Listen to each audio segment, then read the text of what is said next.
Hello all.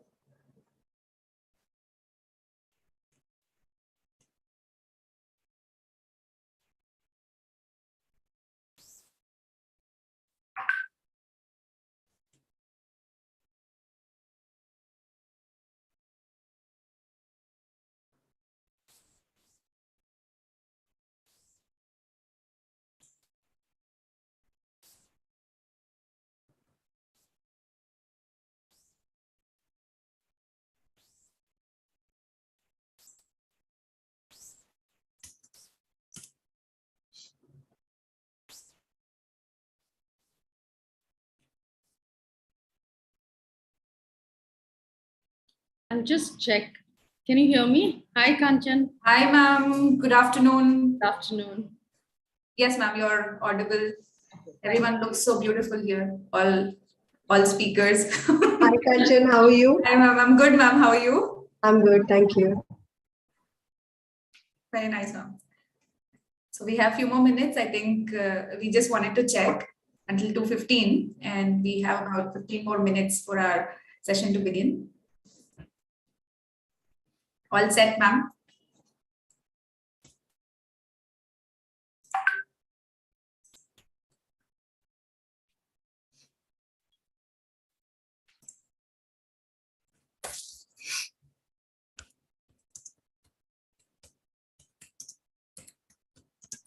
I have some wedding procession near my office.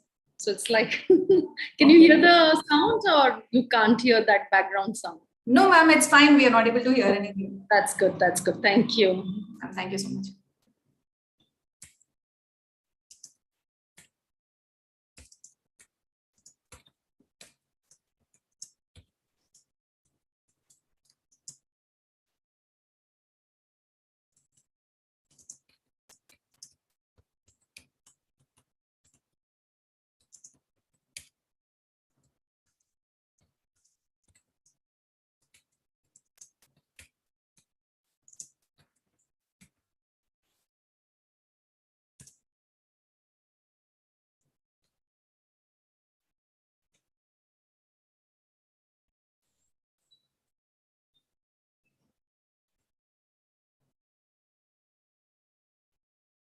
Very good afternoon, sir.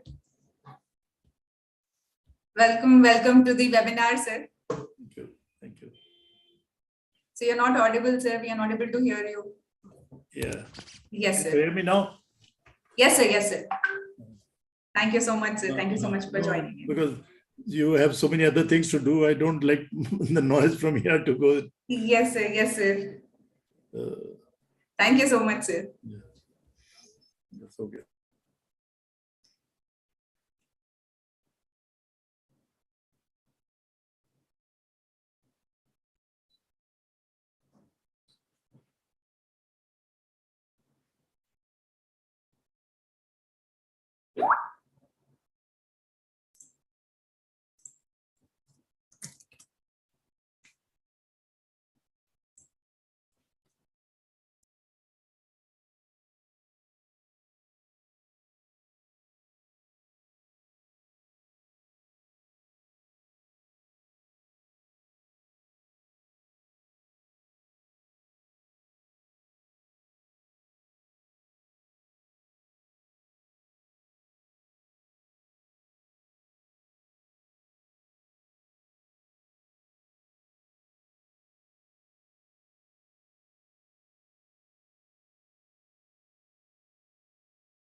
Good afternoon, Ms. Jaya.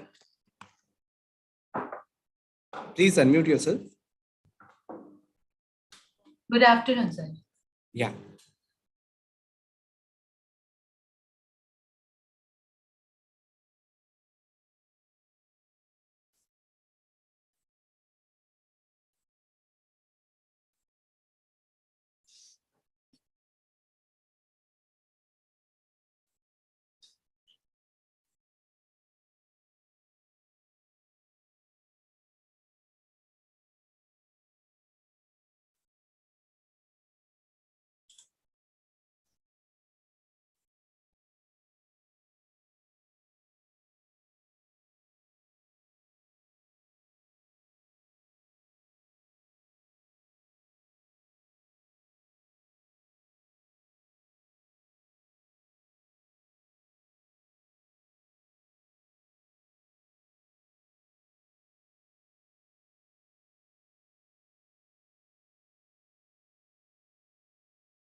Good afternoon, ma'am. Jaya, ma'am. Welcome. Good afternoon. Thank you.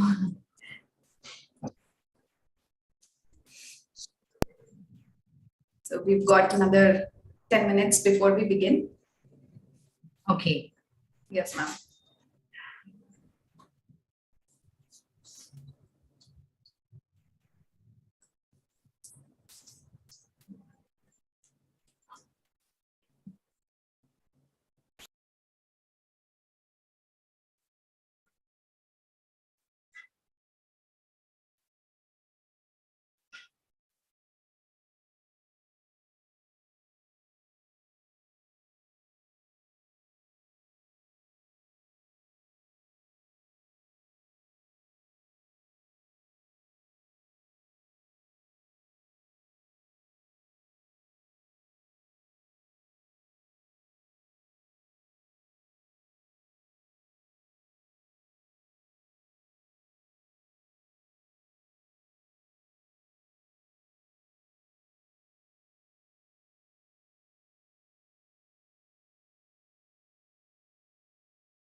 Director.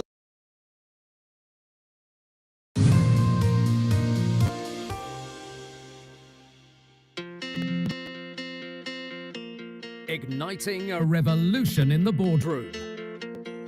Nurturing directors of the future. With that unique mission, Institute of Directors was set up in India in the year 1990 by late Dr. Madhav Mehra, a visionary to fill the need for professional development of corporate directors and prepare for an uncertain world. Everybody today is not merely a non-profit institution. It's a metaphor for the change that we will see in the corporate world. Today, IOD stands as an apex association of corporate directors and also as a centre of excellence, preparing the directors and building boards for tomorrow. Directors are the most critical players, and therefore the Institute of Directors is a very major institution to take India forward. The experience, intelligence, and vision of the Institute of Directors guarantee its success. I greatly appreciate the Institute's work in promoting responsible and sustainable business in India and all over the world. Over the past 3 decades, IOD has grown from strength to strength, connecting executives from the private, public, and government domains in India and across the globe. Today, IOD has a network of over 30,000 senior executives, equipping each one of them with a range of resources, professional expertise, and above all, exposure to unique global networking opportunities.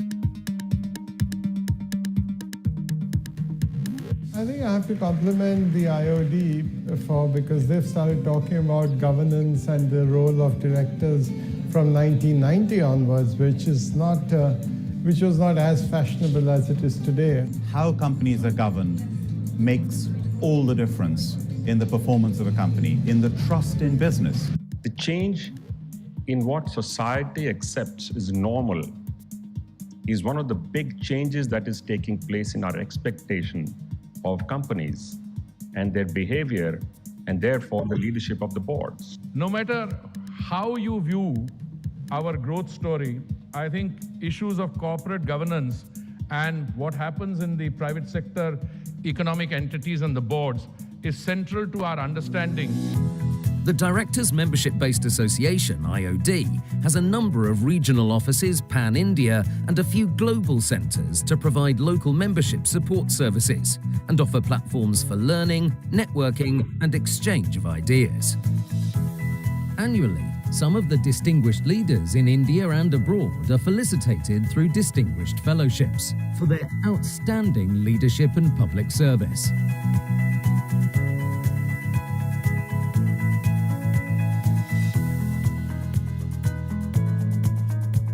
It gives me immense honor to accept this award on behalf of my own company, JK Tyre & Industries. And in fact, I feel that the 17,000 strong Team JK Tyre are the one who really made it happen. I'm pleased that the relationship between the BBC and India, a relationship which goes back 80 years, should be recognised in this way. The Honourable President of India, late Dr. APJ Abdul Kalam, was the first Distinguished Fellow of the IOD in June 1994. I do hope you will continue to encourage and support people in different walks of life towards contributing to the national good, to national development in right earnest. Everyone's boat in this country is now being led by corporates, and people who are achievers in their own private lives are now also using their might and also their money in uplifting everyone's boats, even in public life. So thank you very much. What kind of directors I'm looking for? It's the difference between people of my generation and the people of the next generation is we had the questions we were afraid to ask. Youngsters are not afraid to ask the questions, and you need questions asked in boardroom. Ecosystem is today in a certain amount of confusion that what is happening. People are also worried about rules being changed too often, too frequently. Today's globally competitive market and business environment demands world-class professionals as board directors.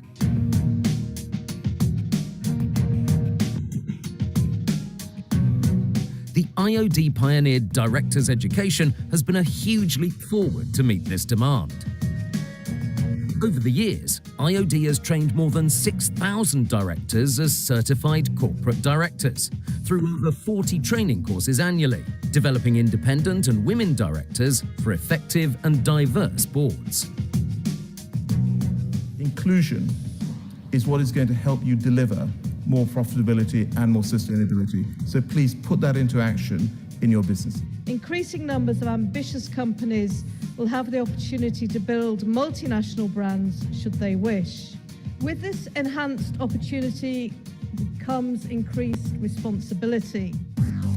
The condensed masterclass training course for directors, a 3-day certified program started in the year 2003, helps in bringing best practices and up-to-date knowledge on a range of boardroom, commercial and legal issues covering corporate governance, sustainability, risk management, culture, ethics and stakeholder engagement. Corporate governance, sustainability, transparency, efficacy are all part of the business models that we wish to see, not just for our businesses, but for all businesses. Another feather in the IOD cap is the Board Research and Advisory Services. Through BR&A, IOD helps to identify and surmount the barriers impeding the board's effectiveness and compliance through specialized advisory, consultancy and training services. Its advisory services on annual compliance and board evaluation practices have been a great support for medium and small industries.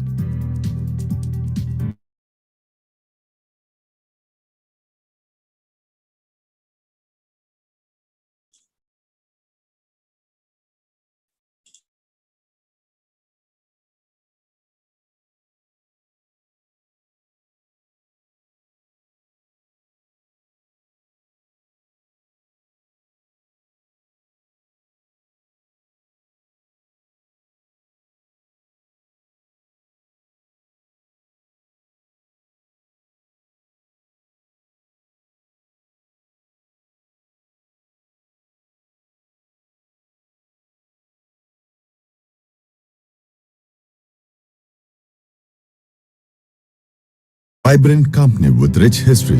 Shravan Shipping Services Private Limited is an ISO 9001-2008 certified company with rating NS4. Chrysler rating of NSIC Chrysler IA on March 22nd, 2013 for highest performance capacity and high financial strength. Established at Visakhapatnam, Andhra Pradesh, India in August 1997 with seat capacity of Rs 5 lakh, Visakhapatnam was chosen as strategic location as there is a natural port. The port is a natural gateway to the vast industrial market of the Far East countries too. Shravan Group has a large customer base covering various industries: fertilizer, raw materials, chemicals and pharma, food grains, coal, iron ore, steel, cement, petroleum products, sugar, paper products, etc. and has specialized in handling bulk cargo at Vizag Port and Kakinada Port.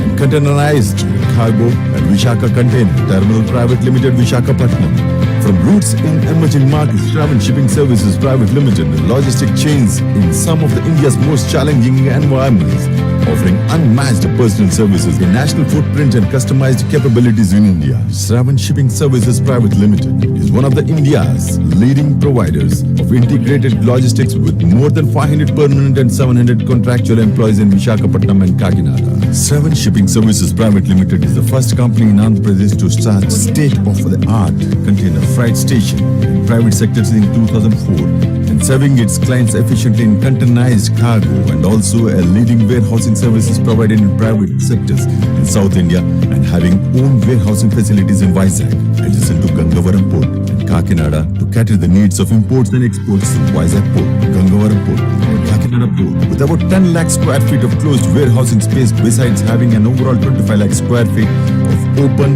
yard for stacking and storing of containers, bulk and break materials. Since its inception in the year 1997, Shravan Container Freight Station is having world-class infrastructure Am I audible? with different players. Key role in the development of infrastructure facilities at Vishakhapatnam and Kakinada of Andhra Pradesh. Anjan, am I audible? Region complying to the best. Yes, ma'am. Yes, yes, ma'am.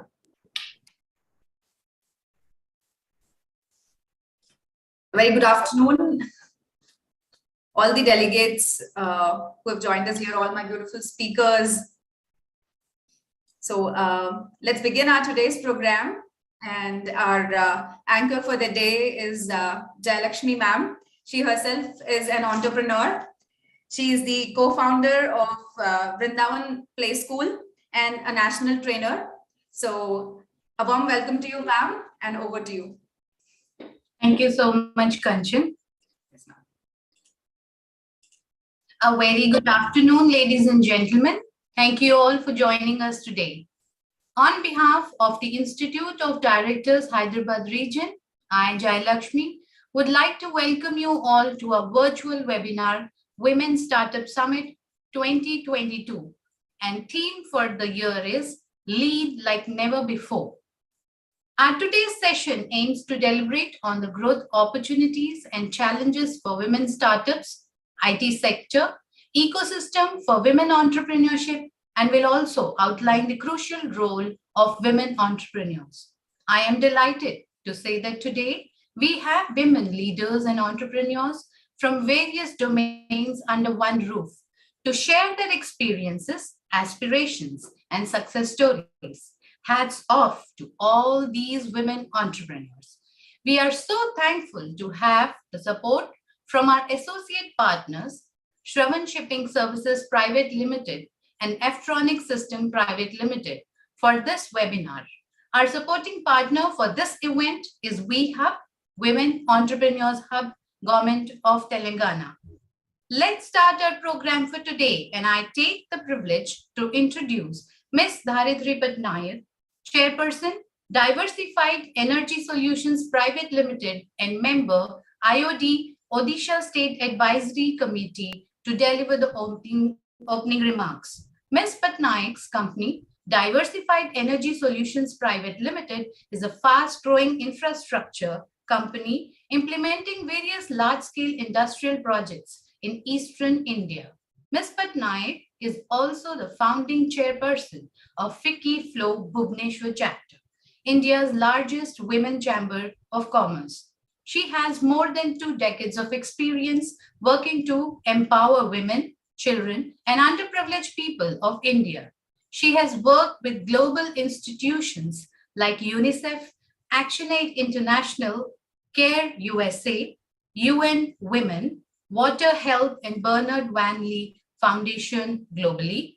Her organization, Hamara Bachpan Trust, won an international award as the Best Youth Act by Peace Jam Foundation 1 Billion Acts, and she won the Inspired Award in 2020 for leadership. She was felicitated by the Ministry of MSME, Government of India in 2020 for being a successful women entrepreneur and mentoring other women. Ms. Patnaik, over to you. Thank you very much. Namaskar. Good afternoon, everyone. Thank you, Institute of Directors, Regional Office, Hyderabad, for organizing this very relevant Women's Startup Summit, Lead Like Never Before, prior to the International Women's Day. The theme for this year's Women's Day is Break the Barrier. Women constitute half of the world's population, and it is pertinent that we create an inclusive society where women play a vital role. Entrepreneurial spirit is not a male prerogative, and we have ample evidence supporting it. The performances and development of various countries have brought a wide range of economic and social opportunities to women entrepreneurs. Concerted efforts have been made to create an enabling ecosystem for startups in our country. Startup India is a Government of India flagship initiative to build startups and nurture innovation. Through this initiative, the government plans to empower startup ventures to boost entrepreneurship, economic growth, and employment across India. India's startup ecosystem has become the talking point for the entire world, with hundreds choosing to pursue the path of entrepreneurship instead of joining the private sector and the government. We are seeing an explosion of startups in India. The government's action plan aims at accelerating the growth of startups throughout India across all important sectors in Tier 1, 2, and 3 cities, including semi-urban and rural areas, and includes promoting entrepreneurship among SCs, STs, and women. The Startup India Action Plan was unveiled by Honorable Prime Minister Narendra Modi ji on 16 January 2016, and this day has now been declared as National Startup Day. The action plan focuses both on restricting hindrances and promoting faster growth by way of simplification and handholding, funding support and incentives, and industry-academia partnership and incubation. The emergence of startup wave in India is relatively a new phenomenon, and more so for women. Today, India is undergoing a fundamental shift with entrepreneurship and innovations, with multiple opportunities for startups, with India's large population that provides a unique window of opportunity for startups, and a change in the mindset of the working class where people are willing to join startups instead of government jobs or established large corporates. And there's huge investment in Indian startups from foreign and Indian investors. And as we saw in the past few years, it's to the tune of billions of dollars. But there are also issues and challenges of startups, which I'm sure the panelists today will discuss in detail, like lack of adequate financial resources. Several startups fail due to poor revenue generation as the business grows. Assembling a good team is a major requirement. Failure to have one sometimes could break the startup. There are a number of support mechanisms that play a significant role in the life cycle of startups, which include incubators, science and technology parks, business development centers, etc. Lack of access to such support mechanisms increases the risk of failure. Founders of startups have to be tough when the going gets tough. It's very easy to give up and very difficult to sustain in the long run. Ease of doing business in India is still a misnomer. Regulations and bureaucracy hinders and discourages many, and most of us have witnessed this.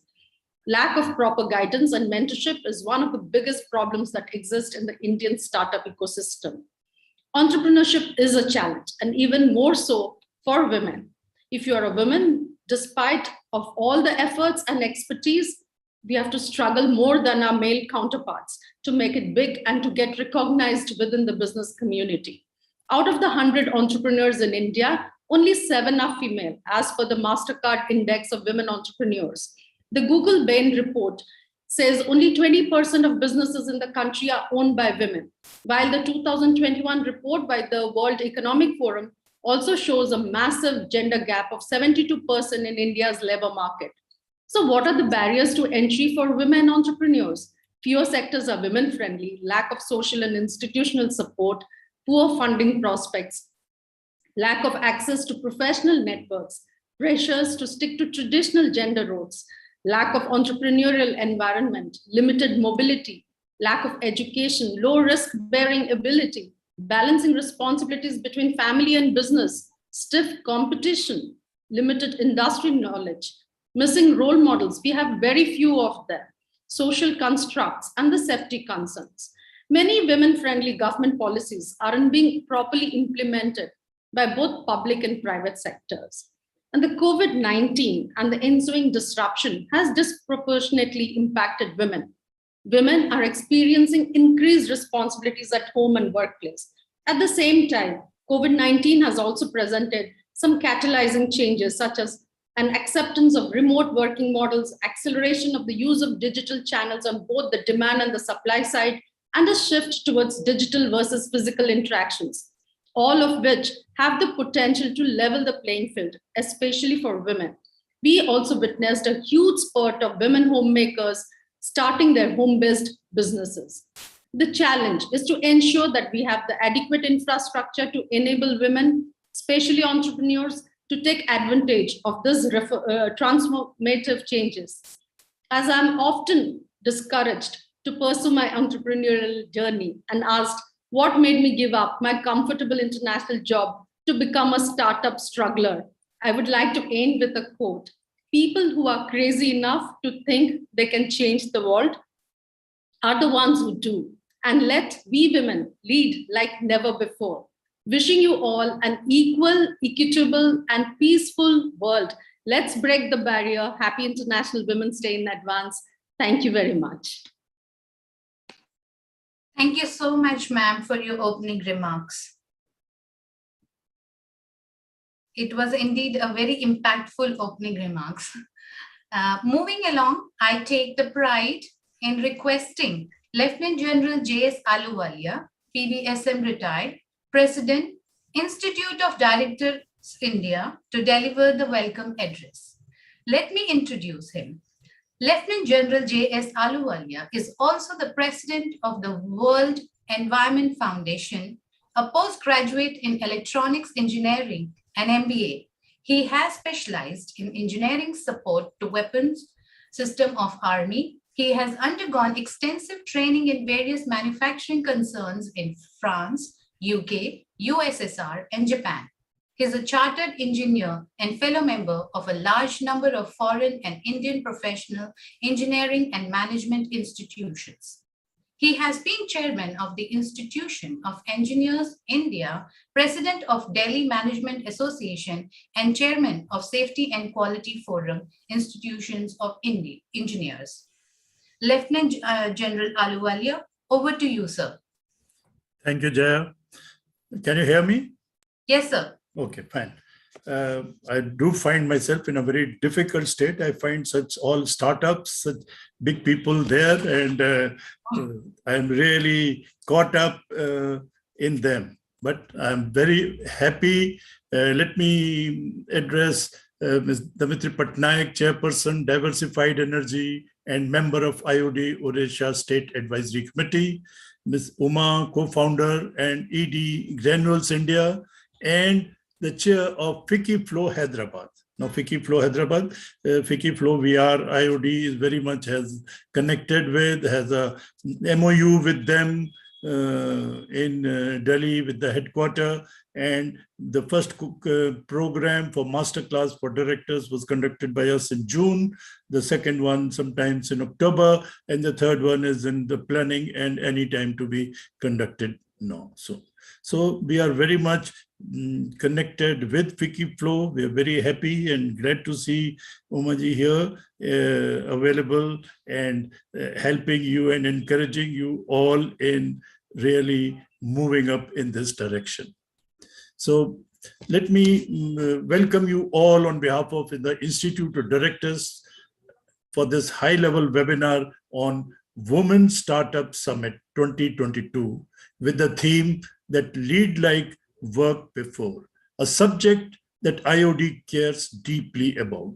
We have been conducting a number of programs, whether it is diversity, I mean, the women diversity is just one of the diversities. The IOD, which deals with the board level, has to deal with diversity of various kinds, ethnic, training, various kinds of diversity are required, and a board requires them. It requires people who are expertise in different areas to meet the total balance, to provide the total balance. Gender balance is one of the balances, but the total balance as far as the board is concerned, where Institute of Directors is involved, is to ensure how a total balance can be involved without just getting into gender. Gender balance is one, but I'm sure the way, as you mentioned, and let me just tell you the startups. I mean, just today's newspaper, I was reading that as far as startups are concerned, there is a seminar which is on 12th of March by Economic Times giving startup awards. And last year, because it was record breaking, the startups raised more than $40 billion in India. That is the US, that is the startups, investment in startups. The last year was really record breaking, with Zomato and Nokia subscribing more than 40 to 80 times of the issue. That is how they were subscribed. So this is something which one is really proud of what they're doing. And let me tell you that IOD has been involved with them to a certain extent for the last 3 years, when we have a MOU with the Ministry of MSME. I mean, MSME, which is really the backbone of the business in the country, especially the labor force, because it takes on more than 85% of the country's labor. And this is where what we were required for them.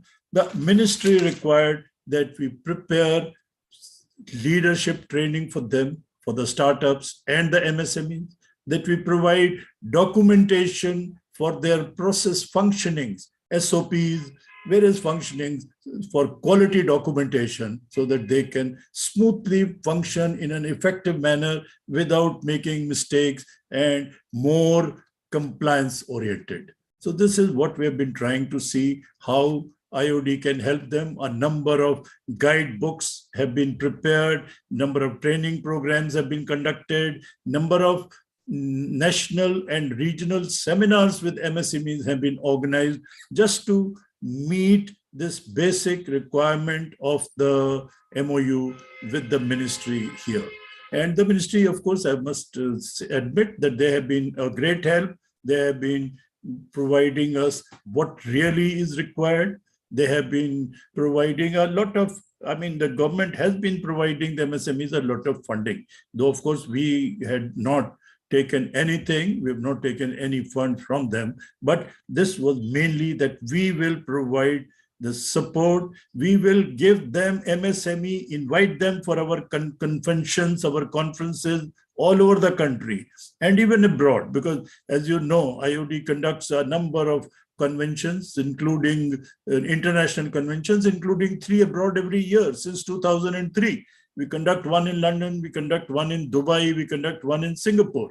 And so we said we will call these MSMEs, invite them so that they can meet their elder brothers, the bigger businesses, and that is where they will get orders from. They need orders, they need people whom they can supply. And we said, we will provide you this contact, because the contact point is with us. So we can help you in join in this. And so this is how IOD has been very much involved in startups, in MSMEs, and seeing how we can assist them come up, while our, of course, just to say, the main role of IOD is responsible for, it's a national association of corporate directors in India, just like Corporate Institute of Chartered Accountants or Institute of various other institutes, Institution of Engineers. I have been chairman of that, like that, number of these institutions that are there. So this is Institution of Corporate Directors in India. This is the only a not-for-profit organization. We have nobody is here to make any money. We are here to see how we can provide service to the directors who are members. And so it's a membership-based organization. And we have to see how to provide training to them to keep them updated throughout, with lots of changes in the corporate laws and the various SEBI instructions and other things that keep coming. And we must see that our members, that is the directors, are fully aware we give them just a very brief, to the point, because nobody has time today. And so we have to be just to the point. So we have a number of guidebooks, very brief, telegraphic, I would say, to the extent, and that is why they're cheap, and we are selling them at no profit basis. So we are trying to see how to produce a number of, there are nearly 20 books on boardroom functioning, on functional of various functional things, like, for example, corporate social responsibility, business ethics, whatever areas that you can think of, it's your cyber security. You just take any area in which you are concerned, you will find the Institute of Directors having a book for the board level, director level, just giving you information, brief to the point, with the latest laws, rules concerning that, and you need to just refer it and go before your meeting. That is it's a like for their shelf in their office. It's a book for that. So this is what we're doing. We publish a monthly journal, which is known as Director Today. It is just to keep them aware of each other, what they're doing, what is happening. And we have a quarterly special issues on different themes, so that we can upkeep everybody updated and in position. So that is all the time our job is how to serve our members and meet their needs. Basically, that is exactly what we are trying to do. Now, as I mentioned, that with the FICCI Flow at FICCI headquarters, we've been conducting a masterclass for the women to become board-ready independent directors. And a number of them are joining. Do you know that, of course, all masterclass, we do conduct more than one per month, I would say, somewhere or the other in the country, or online also now for the last 2 years, masterclass training program for directors and for independent directors, because more than 50% of the all boards today are independent directors. More than nearly average of 2 per board are women directors. And we expect, we hope them to, that they will come down to 25% or so in another 5 years' time. So we are preparing for that and seeing how to prepare the women reach there, how to prepare the women for becoming an independent director and serve their role, be qualified for it, be available where required. So we've been conducting a number of independent programs just for women. We had, I mean, the very first program we conducted was some about, I would say, 6-7 years back in Kochi. And in Kochi, we had 27 women who came in, and they were all mid-level executives, and they wanted to see, do we have, let's prepare ourselves for the top posts and this. Because, I mean, let me tell you, the top posts, there are, while today, if you look at, say, IT industry, 50% of the women, 50% of the new intake is women, more than 50, sometimes 55%. That is the new intake. But at the middle level, there are just 30%. And at the top level, there is just 1%. That is the position as today. Now, this is not acceptable, certainly not acceptable. So we have to see what are the gaps. Of course, the COVID hybrid functioning, we are hoping it will help, because there were 2 things which were coming in the way, the marriage and the childbirth, and we were seeing how these 2 gaps can be filled up, and will hybrid workforce provide that gap or cover that gap suitably without losing anything. We hope that it will be an additional, if not the only thing that is possible, but something additional which will help us reach forward. So these are various things that have been going on as far as this. For example, do you know that TCS, Tata Services, has 36.5% women employees today. And these employees total 200,000 women are working for TCS today. And the number, in fact, only just last week, they crossed the 2 lakh number. And so they sort of celebrated it. And I mean, I read as to what the MD really, the CEO, Gopinathan, he said that women make TCS stronger, bigger, and bolder. And the workforce reflects the society very closely. And he expects that this workforce will become 50%. It is today 36.5%, but it will become 50% soon as the total workforce. So this is how all these companies, even Infosys has got 39% women workforce today, and it is also working for more than 50% to move up. So we need a sustained career support program, gender parity. It must get, you see, at various top echelons, how it is getting skewed at top echelon, how we can avoid that and really make them come up. So this is what really is required. In 2020, the top 250 companies of NSE, only 6 women CEOs were there. Out of these 6, 3 were from the promoter oblique family business and 3 were professionals. So this is how the actual position of 2020 of NSE listed companies was. So this is how the things stand.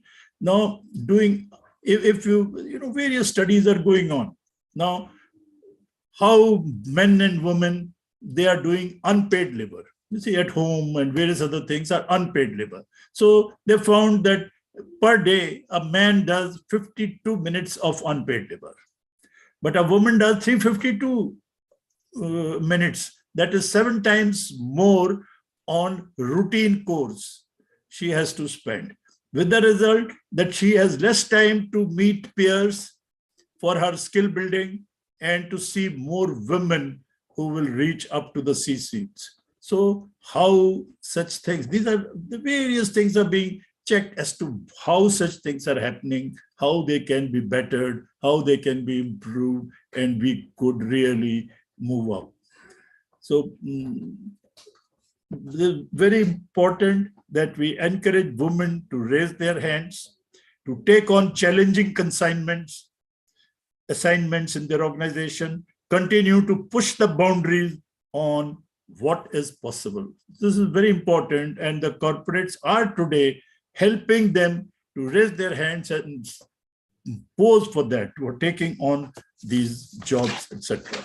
So this is how all this is moving. I just would, you see, today girls have been outshining boys in 10 and 12. They are also doing at the graduate level these days, and all this is going on.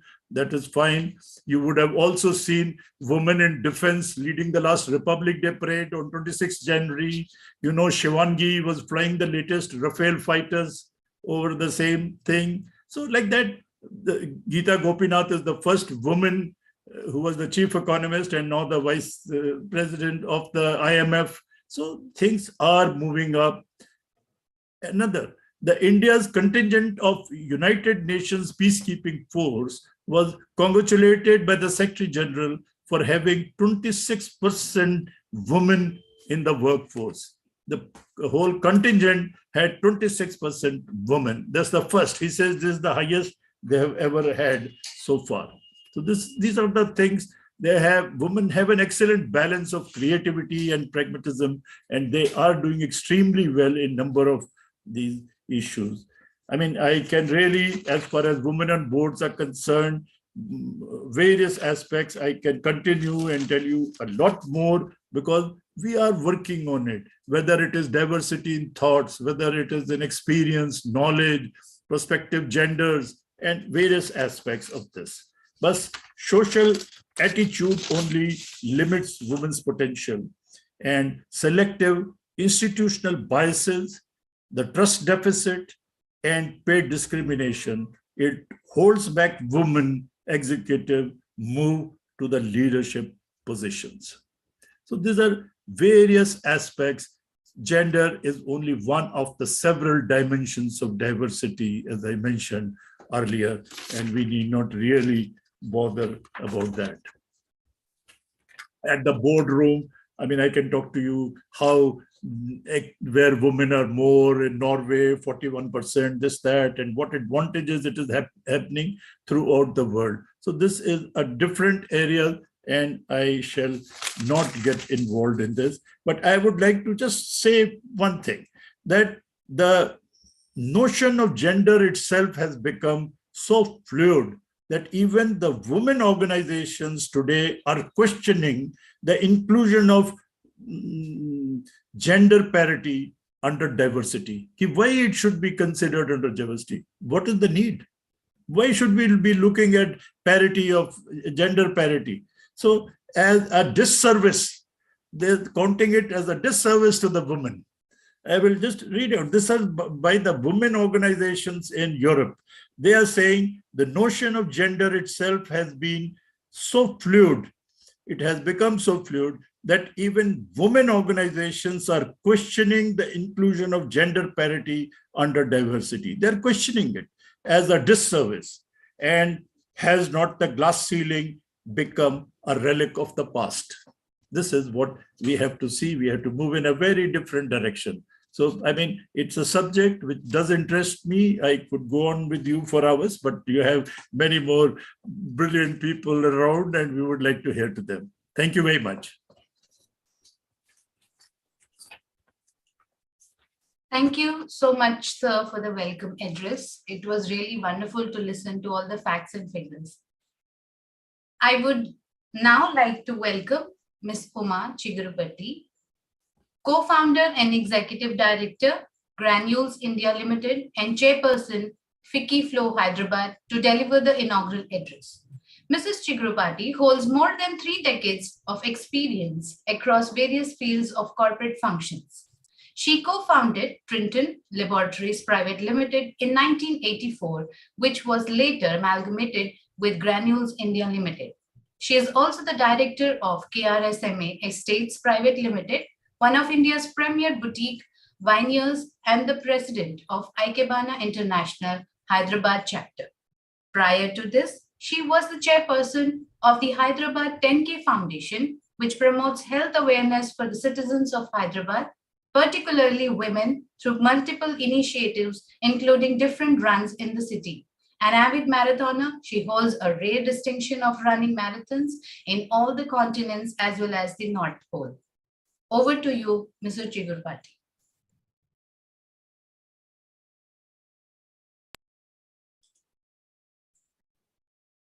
Thank you, Jayalakshmi. A very good afternoon, all. Congratulations to IOD for organizing this important and powerful session, Lead Like Never Before. The increasing presence of women as entrepreneurs has led to the change in the demographic characteristics of business and economic growth of the country. Women-owned businesses and enterprises are playing a prominent role in society, inspiring others and generating more employment opportunities in the country. Not just the economic situation of the country, it contributes to improve the situation of women in the society. Women represent, yes, only 14% of entrepreneurs in India, and a majority of those startups are micro enterprises and self-financed. A clear sign that women entrepreneurs are not being equipped to reach their potential. India has become the third largest startup ecosystem in the world after the US and China, as per the Economic Survey 2021-22 released recently. The survey noted that the government recognized over 14,000 new startups. This is the best time to give a boost to the women entrepreneurs, identifying the areas which need to focus and working on that is a necessity. We all know the constraints for women entrepreneurs, even Dharatri mentioned just now. Compared to the global number of nearly 126 million women owning a business, the statistics for India may seem nominal. However, it is still inspiring as for the Indian working women overcoming the deeply entrenched patriarchal norms and mindsets and carving a niche in the male-dominated world of business in itself is commendable. Moreover, these new age business women are self-made, with not many of them belong to established business families. In fact, they come from all walks of life and from across the country as they challenge themselves and stand tall when facing stiff competition from the other gender in commerce. Though the argument is not about men or women, the fact remains that the journey for female business owners has not been as an easy one. This is despite the nation being regarded as one of the best destinations to establish startups across a range of sectors. Yes, women have come a long way from being a minority in startup ecosystem.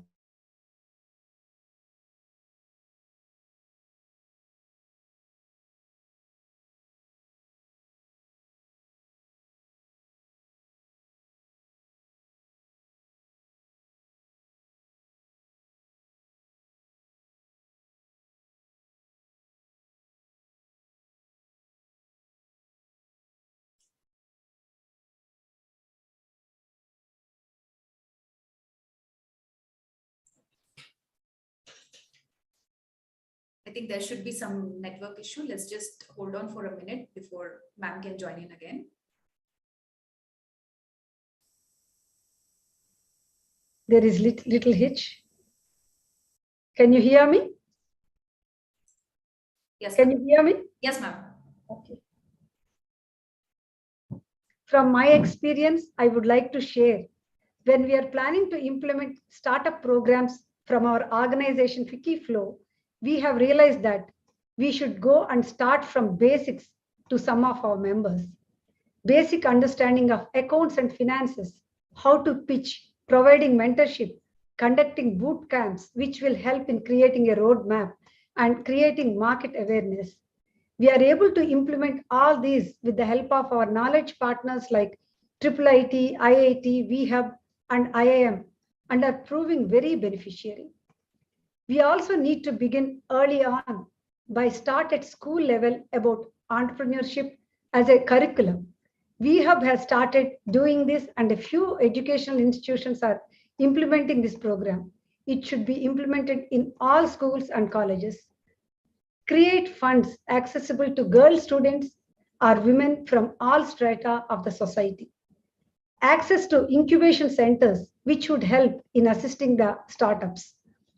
Offer incentives or allowances, which Startup India is already doing by offering 20,000 per month for 1 year for eligible women entrepreneurs, which could also encourage more girl students and women to join the entrepreneurial ecosystem.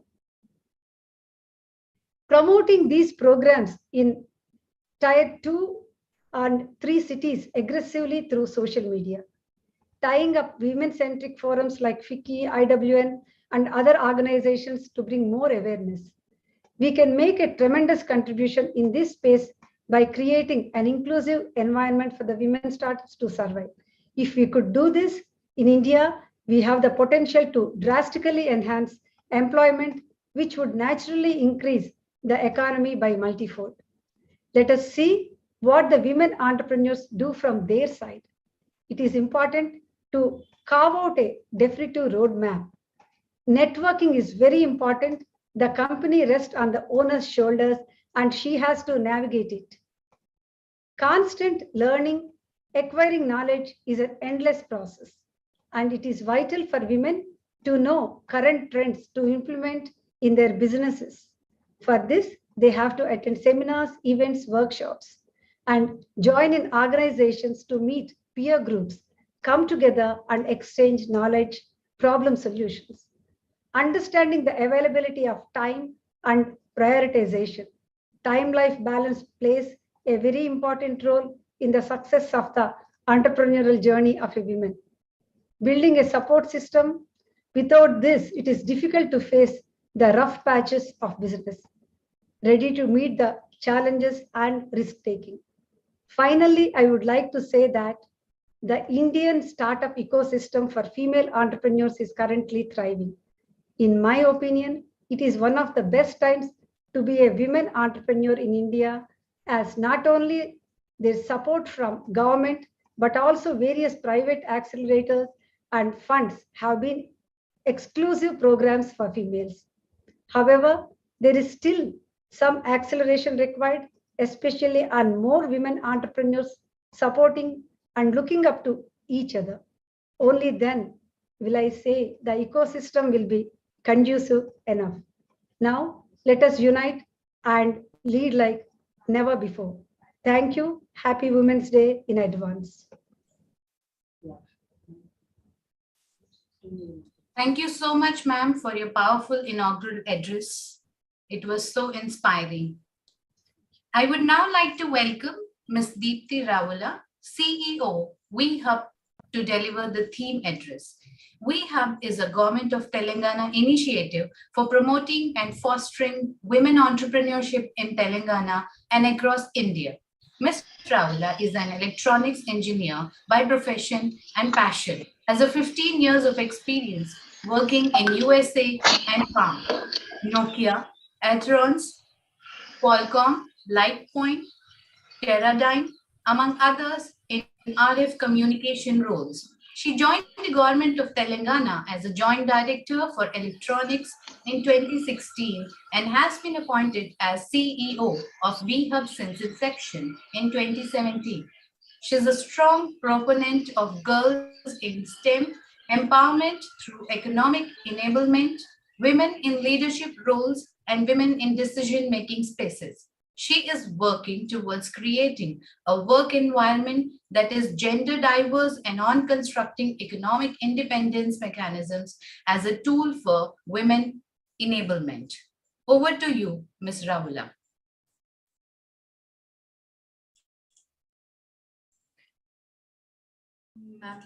Thank you so much, Ms. Lakshmi, for the very warm introduction. Vanita ma'am, such a pleasure seeing you. Suresh sir, hello. And also everybody else. I'm so sorry I'm a little bit late. So at the outset, wishing all of you a very happy International Women's Week and a year. I think now it's our time for grabbing the opportunities. And the summit is actually quite an opportune conversation that we all need to have. And there are so many inspirational speakers in the summit. To start out with, as Ms. Lakshmi introduced, I head VHub for the government of Telangana. And one of the key things that we actually do is to support, foster, and enable women entrepreneurs to start, scale, and sustain businesses. So whatever I'm going to be speaking is based on the experience that I've had over the past 4 years of being a part of this conversation around women entrepreneurship. The first thing that I would like to start out with is that I'm not an entrepreneur myself. I'm not a person who's actually worked in government anytime before. I'm a hardware engineer. I, like every self-respecting Hyderabadi student, back in the early 90s and 2000s, I actually did my engineering. I went to the US right after I graduated without any backlogs, and I worked there for over 15 years. I'm a hardware engineer myself. But the reason I came back is because I got an opportunity to be part of a new state and be a foot soldier in the story of Telangana. And while we were doing this, I started out in the government writing policy for the state for electronics. And one of the things that we noticed is many times women were directors, they were signatories, and many of the companies that we were working with, but we never saw any women enter our offices. So one thing we thought is maybe because we are a government office, people didn't want to come. But over time, we realized that, while women were signatories, directors, they were not decision makers. They were not there, they did not feel that, they had to be part of the conversation. They were just there because, women had special protections and provisions in policy and all these. So while we were having this conversation, we flagged it a little bit to our superiors. And at that time itself, Global Entrepreneurship Summit happened. And that is where the idea for VHub actually came about.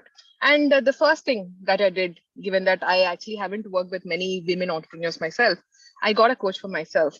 And I asked him, sir, what is the state of women entrepreneurship in India? So he said, madam, there are very simply few things. First is you have to know what a PPP model is. And being a very, smart cookie, I thought I said it's public-private partnership.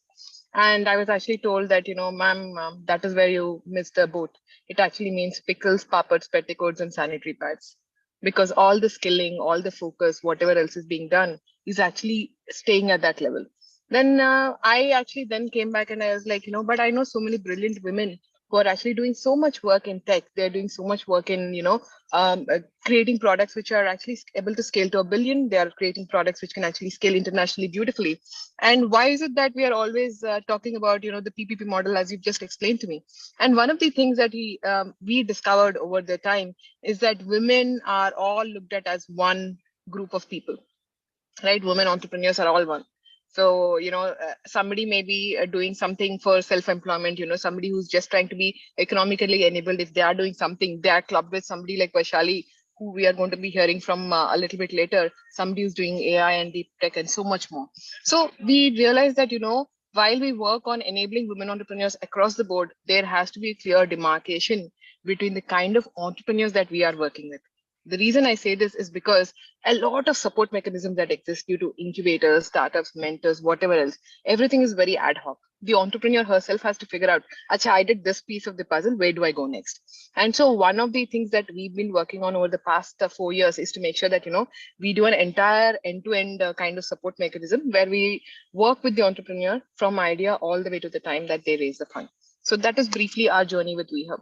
But now coming down to this conversation around women startups, women in business, let me tell you one thing, guys, it's now time to change the conversation. We are not going to be looking at challenges anymore, because today we have IOD, which is Suresh Garu himself has been a champion of saying that, more women need to be trained in terms of becoming directors, because there is an immense need, not just to be, a check boxes, but there is an immense need to be decision makers. So that is one thing. You have so many support mechanisms like IOD, WeHub, we have CIIWN who's doing brilliant work. So many platforms are there. But why is it that we are still talking about ourselves as women entrepreneurs, not entrepreneurs creating products for the market? So first thing I would like to request all of us to kind of take a look at is, how do we make sure that we don't talk about challenges, but we become a generation of entrepreneurs who talk about the opportunities that are there and how we are utilizing all of them and scaling to 1 billion. That is number one. The second thing I would like to also request all of you is that many times, right, we expect a very perfect circumstance. We expect that, I'm a woman, I've done so much. When I go to this XYZ place, I need to get all this support handed to me on a platter. Please, no, that's not going to happen. You need to be very clear on what is it that you need from every platform that you're approaching, and ensure that you're actually able to capitalize all those things. So make sure that your opportunities or the research that you're doing is going to put you in great stead in grabbing the support mechanisms that is there. The third important thing is that many times there is this huge conversation around cold calling and just saying that if you just walk into the door, you get that. A lot of times we hear these hero stories, right? I was just there by chance and things happened to me. I'll be very honest, that by chance moment happened with almost many months of preparation. So don't believe in this suddenly one day magic happened. No, you need to make sure that you're preparing for that one moment to happen, and you have to also orchestrate that moment. Do you know that? So that is one more thing that I would like to request all of you to look into. Number 4 thing is that, there is a lot of beauty in asking, right? Because that means that you actually have internalized the problem. You've actually understood what to ask for, but we end up asking the same thing of everybody. So make sure that you're matchmaking correctly. So let's say you come to WeHub, or let's say you go to Vaishali, or you go to Vanita Garu or anybody else. You need to be able to understand what is it that person can do best for you, and have your ask curated to that. Just don't go and just matchmaking. If the matchmaking between us, I'm sorry.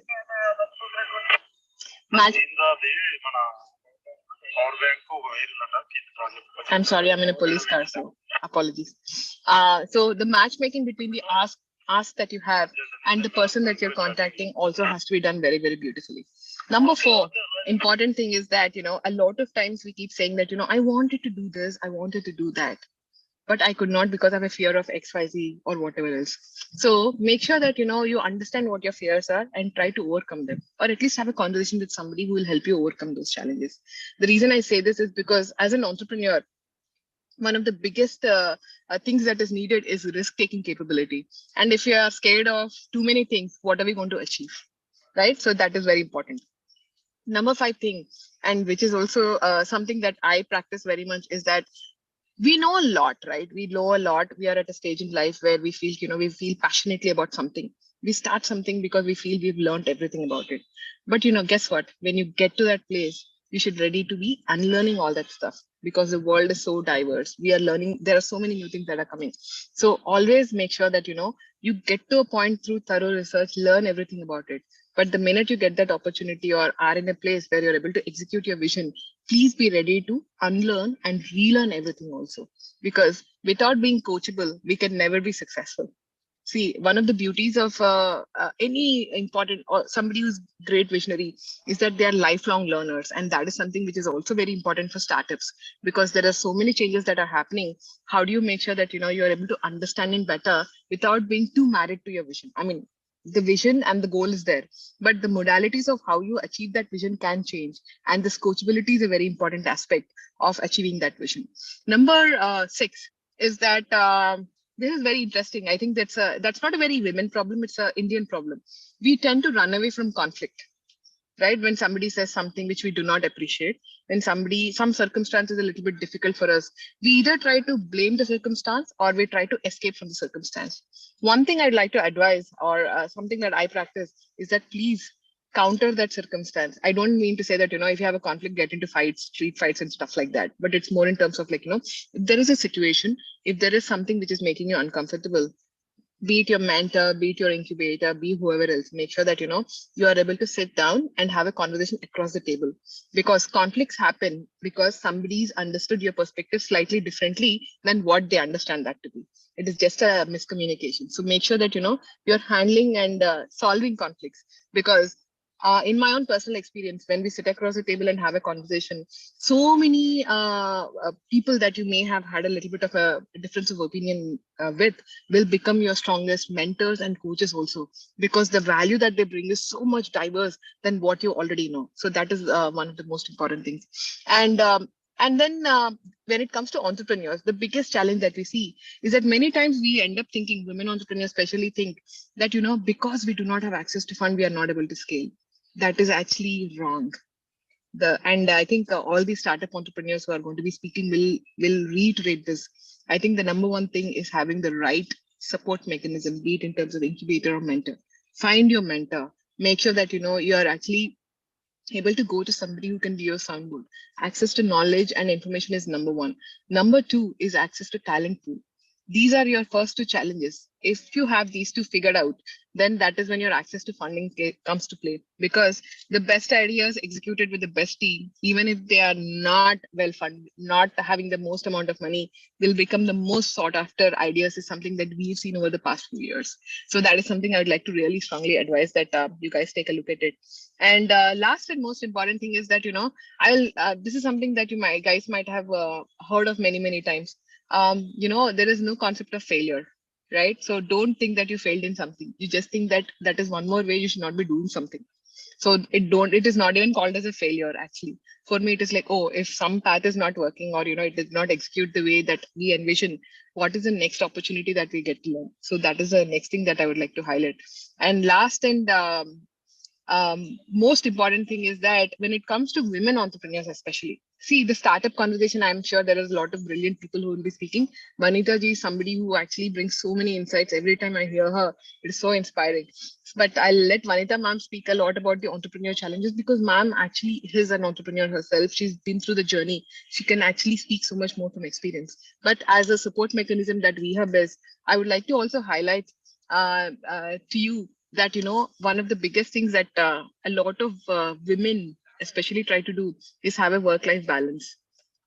One small advice: it does not exist, because some days family takes precedence, sometimes work takes precedence. You cannot keep trying to be the perfect everything. Enjoy the ride. Please enjoy yourself, because once you stop looking at things as challenges and look at everything as a solvable problem, including this work-life balance conversation, I think life is so much more richer, and you enjoy every day and you go to sleep with a smile on your face. So I wish all of you a lot of incredible success, a lot of happy times ahead, and wishing all of you a brilliant Women's Day. And once again, apologies for this very not so great background and very noisy noises. Apologies, I got delayed immensely. And thank you so much, IOD, for being a very patient host for today. Thank you so much. Look forward.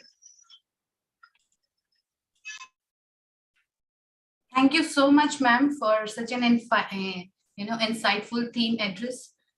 Very inspired with what you said. I would now like to welcome Ms. Vanita Dadla, Vice Chairperson and MD, Elico Limited, to deliver the keynote address. Before that, let me introduce her. Elico Limited is a 55-year-old company that is a pioneer in analytical instruments industry.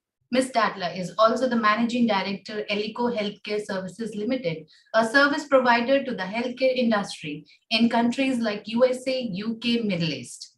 She has received Superwoman of Decade 2010, 22, 2020 Award by High Nine Hyderabad, Women Excellence Award by Institute of Public Enterprise Hyderabad, Exceptional Leaders of Excellence Award by Women Economic Forum Bengaluru, Business Achievers Award for Excellence by Andhra Chamber of Commerce, Mahila Ratna Award by Shri Kala Sudha Telugu Association, Chennai, Outstanding Women Award by Nizam Club Hyderabad. She is the board member, this.com. FT Lauderdale, Florida, USA, Global Advisory Committee member, Daniels School of Business, Colorado, USA, founding member, Diversify Club, member of Executive Council, Jawaharlal Nehru Technological University, Kakinada, advisory board member, WWF, State Chapter, Andhra Pradesh and Telangana, and many more to come. I am so privileged to welcome Ms. Dadla. Over to you, ma'am. Thank you, Jayalakshmi, for inviting me, and thank you to the entire committee for inviting me and for curating such a beautiful program.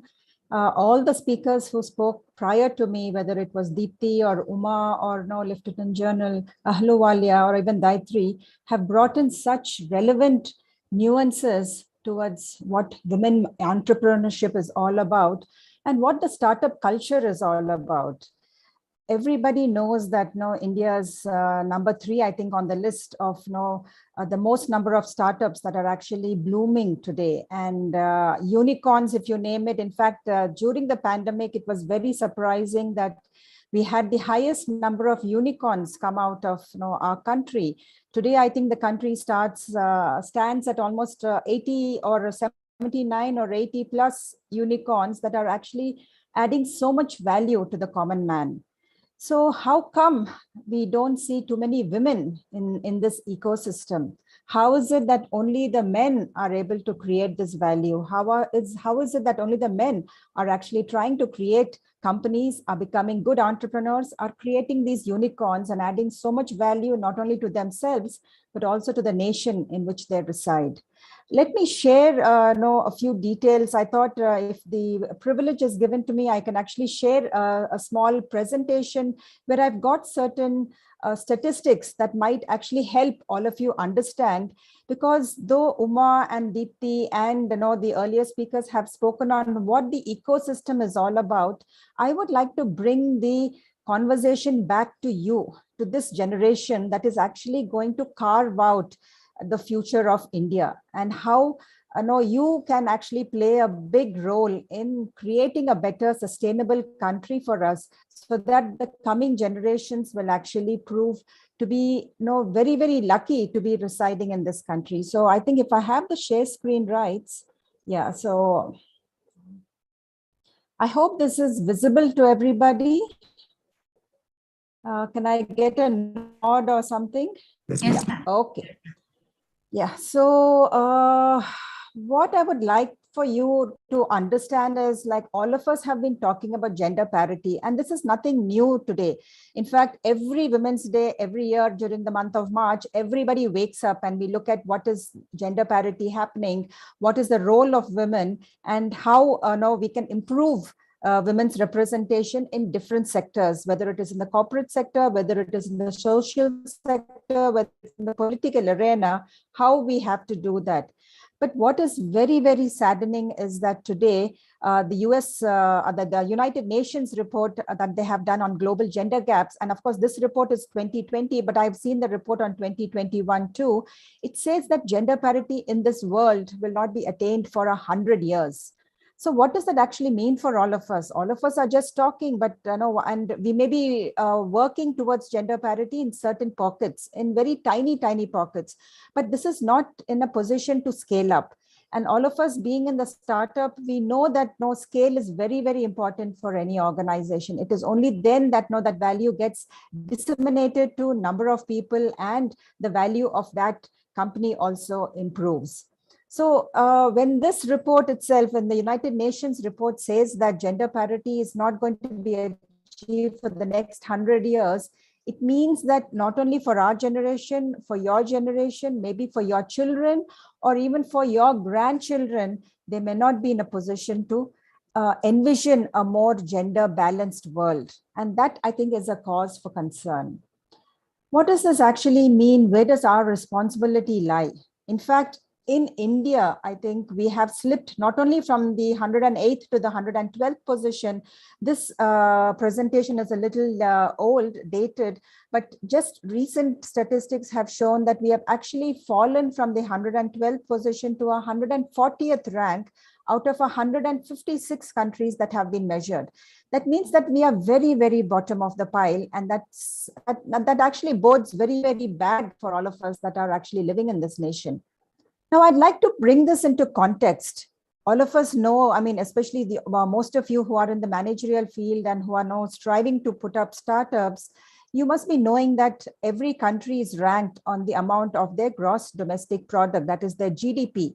And there is an international ranking which ranks nations on the amount of GDP that they contribute.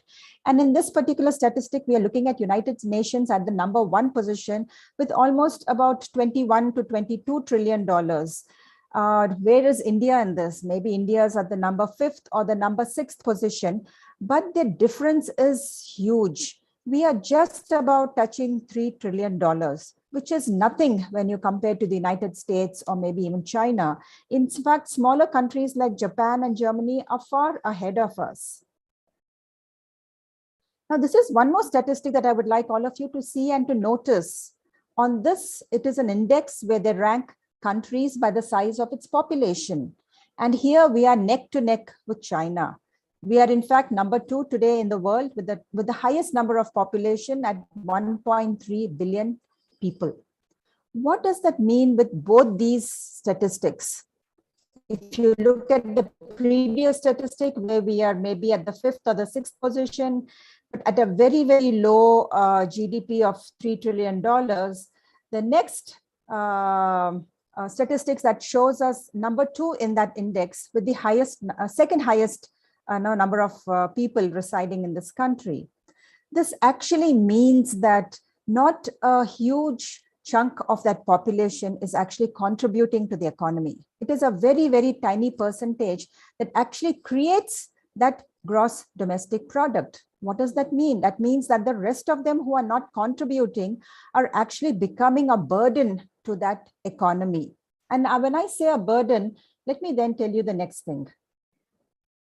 Of course, this particular statistic was also spoken by the Lieutenant General, and he said that the female labor force participation has been coming down drastically, and more so since the pandemic. In fact, if you look at the last almost 1.5 decades, there has been a steep decline in the percentage representation of females in the workspace, in spite of us doing very, very well in the education sector.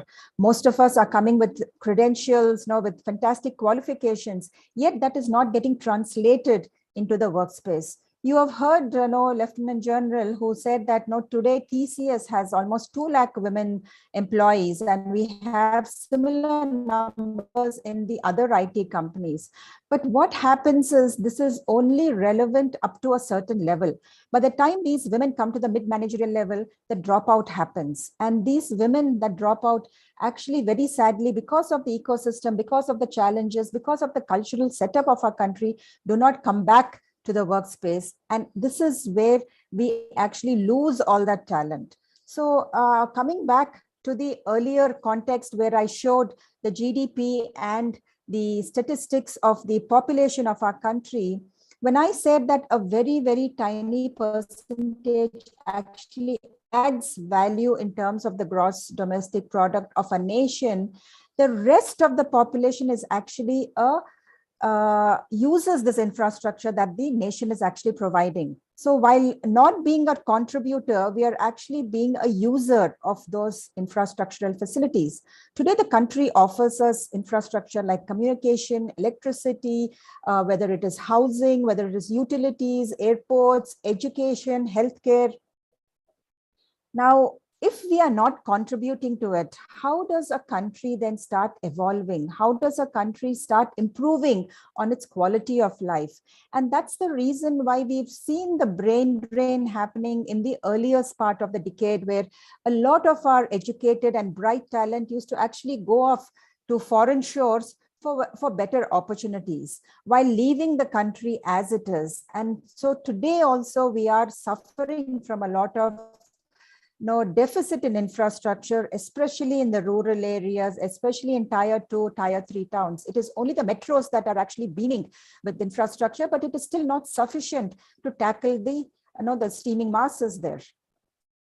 If you look at the challenges that a lot of my earlier speakers have spoken about, what is it that we as women are actually contributing to these challenges? Are we being part of the solution? Are we actually conversing with the forces that can make decisions and that can improve these challenges and create it into a better life for all of us? But sadly, we are not. In fact, I think Uma made a statement saying that women need to be in decision-making roles. And that is where our value, our perspective will come to the fore. Today, we cannot blame the system, we cannot blame the government, we cannot blame other people for whatever woes we are actually facing, but we need to be actually part of the solution. All of you know about the Sustainable Development Goals that the United Nations has come about with. And if you look at number 5, it means gender equality. And gender equality means that both men and women, as well as the third gender today, has equal opportunities. Number 10 is another goal that says reduce inequalities. And this reduction in inequalities is across, whether it is in your ethnicity, whether it is in your financial status, whether it is in your cultural backgrounds. We need to ensure more inclusion and more integration of every citizen in the country. As I always say, that women are necessary to be there where decisions are being made. And how does one come to such a position unless they stay back into the workspace, whether as a professional, whether as an entrepreneur, whether you are a volunteer in a social organization, unless you start climbing up that ladder, only then with your experience and with your expertise, you will be invited to those bodies that actually formulate policy, where decisions are being made that will actually shape the coming generations, and it will create a better infrastructure for the country as a whole. What I would like to actually talk a little bit about all of the requirements that women actually need, and we actually refrain from exhibiting, is on leadership. Because this is one area that unless we start striving to, unless we make our presence felt, we will not be in a position to carve out a better society for tomorrow, for the next generation. And this is what I have personally learned through my experience over the last 3 decades. And I have actually been able to articulate it really well in this 6 ups. But the professor who actually was talking to us about the 6 ups of leadership. And I think this is very, very critical, especially to women, because of the background that we come from, because of the cultural setup that we come from. Sometimes we face a lot of inhibitions, we face a lot of stereotyping, we face a lot of hindrances from us exhibiting these leadership skills. But I think consciously we now need to start getting aware of this and start building up on it, so that the current generation can actually make a name for themselves. They can carve out a better country for us to reside in, and they can create a sustainable environment for the future generations. So what my professor actually taught me, I would like to share with all of you, which are known as the 6 ups of leadership. And the first up is to show up.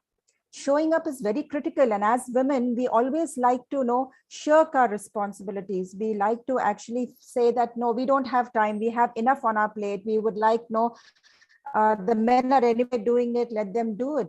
But this is what is actually proving to be very wrong, because unless you go and visit and show up at whatever places need your support, that is half the battle won. And for all the participants who have come today, all of you know that being part of such webinars and conferences, there will be some key takeaways. And that is actually very, very easy for all of you to listen to the thought leaders on this panel and understand at least 1 or 2 points from what they have, the stories that they share. Imbibe those into your personal and your professional life, so that you try then to get to the next level in your dreams and in your ambition. So showing up is actually half the battle won. And I think as women, we need to start taking up the responsibility that we too are actually going to be helping in carving out the society for tomorrow. The second up is speak up. And here's, as women, we have maybe culturally conditioned not to actually speak too much, maybe not rock the boat, but this is very, very essential. Unless we speak up, how will the other side know what is bothering us? How will they understand what it is to see the world from our perspective? See, today we saw a Lieutenant General who was probably the only man in this entire participation list that were majorly dominated by women. So now he might understand what it feels like to be a minority. But in the past, when women were sole and lone women that were actually part of these public forums, they too also feel very marginalized, because they are just a minority there and they feel inhibited to speak up. But unless they speak out and bring their perspective and their thoughts to the table, whatever policies get formulated, whatever decisions are being made, will never get the other side of the story. So please, girls, use your voices in the right manner to actually speak out your thoughts. The third up is to look up. And here looking up has two connotations. One is you look at the bigger picture, like how I've shown you the bigger picture as to the GDP and connected it with the population of our country, and how part of the population is only contributing to the GDP while the rest of the other population is not. Here we also need to look at the bigger picture and how the role that we play today will actually form a better tomorrow for everybody. When I was actually comparing the GDP with the other nations and the population with the other nations, look at the #1 nation in the country, in the world, which has the highest GDP, which is the United States. But the United States has a very, very tiny population compared to India. It has only maybe less than 1/3. That shows that the population of that country is very, very, very effective in contributing value to the economy. And that is the reason why the quality of life in those progressive countries is so good. And that makes us want to actually go to such countries. Why can't we create that infrastructure in our own country? Why can't we use the resources that we have available today? We have the huge talent, we have the human resource capital that is available, we have natural resources that are available. It is only the intention to create this and the will to create it that is lacking here. And I would expect that from the current generation. And these are huge areas for startup entrepreneurs to look at what are the common problems that the society is facing, and whether you can come up with solutions that can be scaled up and made profitable and add value to the nation. Here, looking up also means that look up at role models, look up at mentors, try to imbibe good attributes of those role models and mentors so that you then personally start evolving. The next up is to team up. Most of us know that it's a very, very critical factor in the corporate world, and we need to have the ability to work in teams. But teaming up also means that you team up in every phase of your life, whether it is on the personal side, on the social side, as well as on your professional side, because that will help you in not getting burnt out. And today, while we are looking at the pipeline of women in the workforce, while we see a huge entry of women in the entry related roles, we do not see them climb the ladder because of various challenges that are thrown to them in their lives. And this is because we do not create enough support systems. We do not create enough teams. And that's the reason why we feel burnt out. And the first thing that we like to sacrifice is our career. And that, I think, is going to be detrimental to the future of this nation. So please ensure that you start teaming up everywhere so that you can delegate the irrelevant works to the team members and you start adding value where your value is the worth the most. The fifth up is very, very essential again for girls, which is don't give up. And essentially, the girls are the first people who are the ones to give up. And what they give up their career, because today we need more economic participation to the nation. And this is the place where girls give up, because that is the first thing they would love to sacrifice and stay back, become homemakers. In fact, I will share a very funny statistic with all of you that India is #1 on an index which actually measures the number of most overqualified homemakers. So what does this mean? That we as a nation are actually investing in our girl child by educating them, but we are not enabling them to pursue their careers and sustain at their careers. So my definite urge to all of you is that please don't give up. Take career breaks if it is necessary. No, take a back step if necessary at different phases in your life, maybe when you get married or when you have children or when you're at a certain stage, when your children require you, or when you come to a stage where you have elderly parents to take care of. But always ensure that you remain relevant to the workspace and that you continue to be an economic participant to the nation, because that is how we can then start building our country to become the #1 country in this world, so that we also have fantastic infrastructure. We also have the resources that we can deploy to create much more value to every citizen of this country. And finally, the last stop that I will conclude with is very, very critical for leadership. And a true leader does not create too many followers behind them. It's not like, you become a star on Instagram or on Facebook and you have 1 million followers or maybe 10 million followers. That is not what a true leader is. A true leader is a person who creates many, many more leaders under them. And that's what the last up is, that when you come to a level, you should ensure that you lift others up so that they also get the opportunities that we have had the privilege of taking and shaping forward.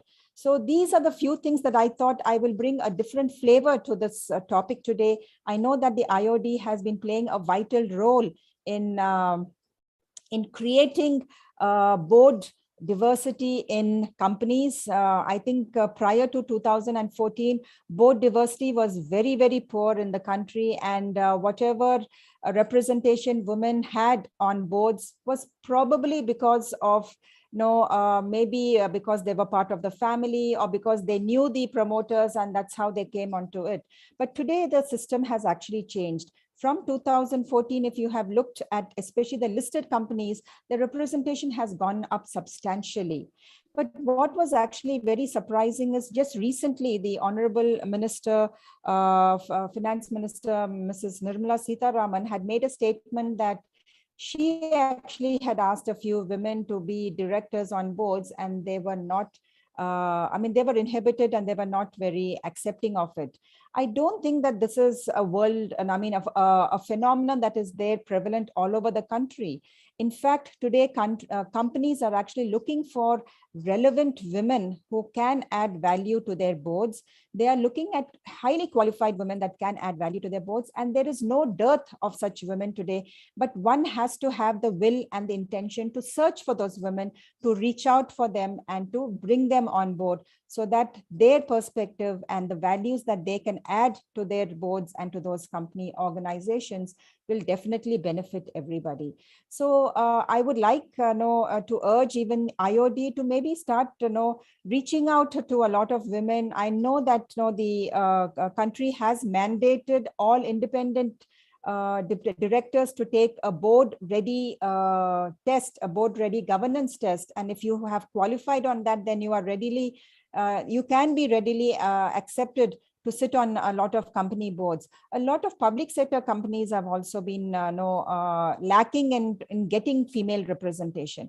And it is just not enough that you have just one lady director on the board. It is better that you have 2 or 3 of different diversity. This is where as diverse the board is, that much better you will be able to get the inputs from them, because they might come from different industrial backgrounds, they might come from different academic qualifications, they might have different experiences throughout their professional careers, and the value that they bring from this will be really beneficial to these boards. So I thought, let me stop here, and I do not want to repeat all the good things that all the earlier speakers have said, but I'm sure that each speaker will bring such good key takeaways for the young participants today that they will definitely move forward. They will take on the responsibility of shaping the nation in the coming years, so that tomorrow on any of the indices that we are being measured, whether it is the Global Gender Parity Index,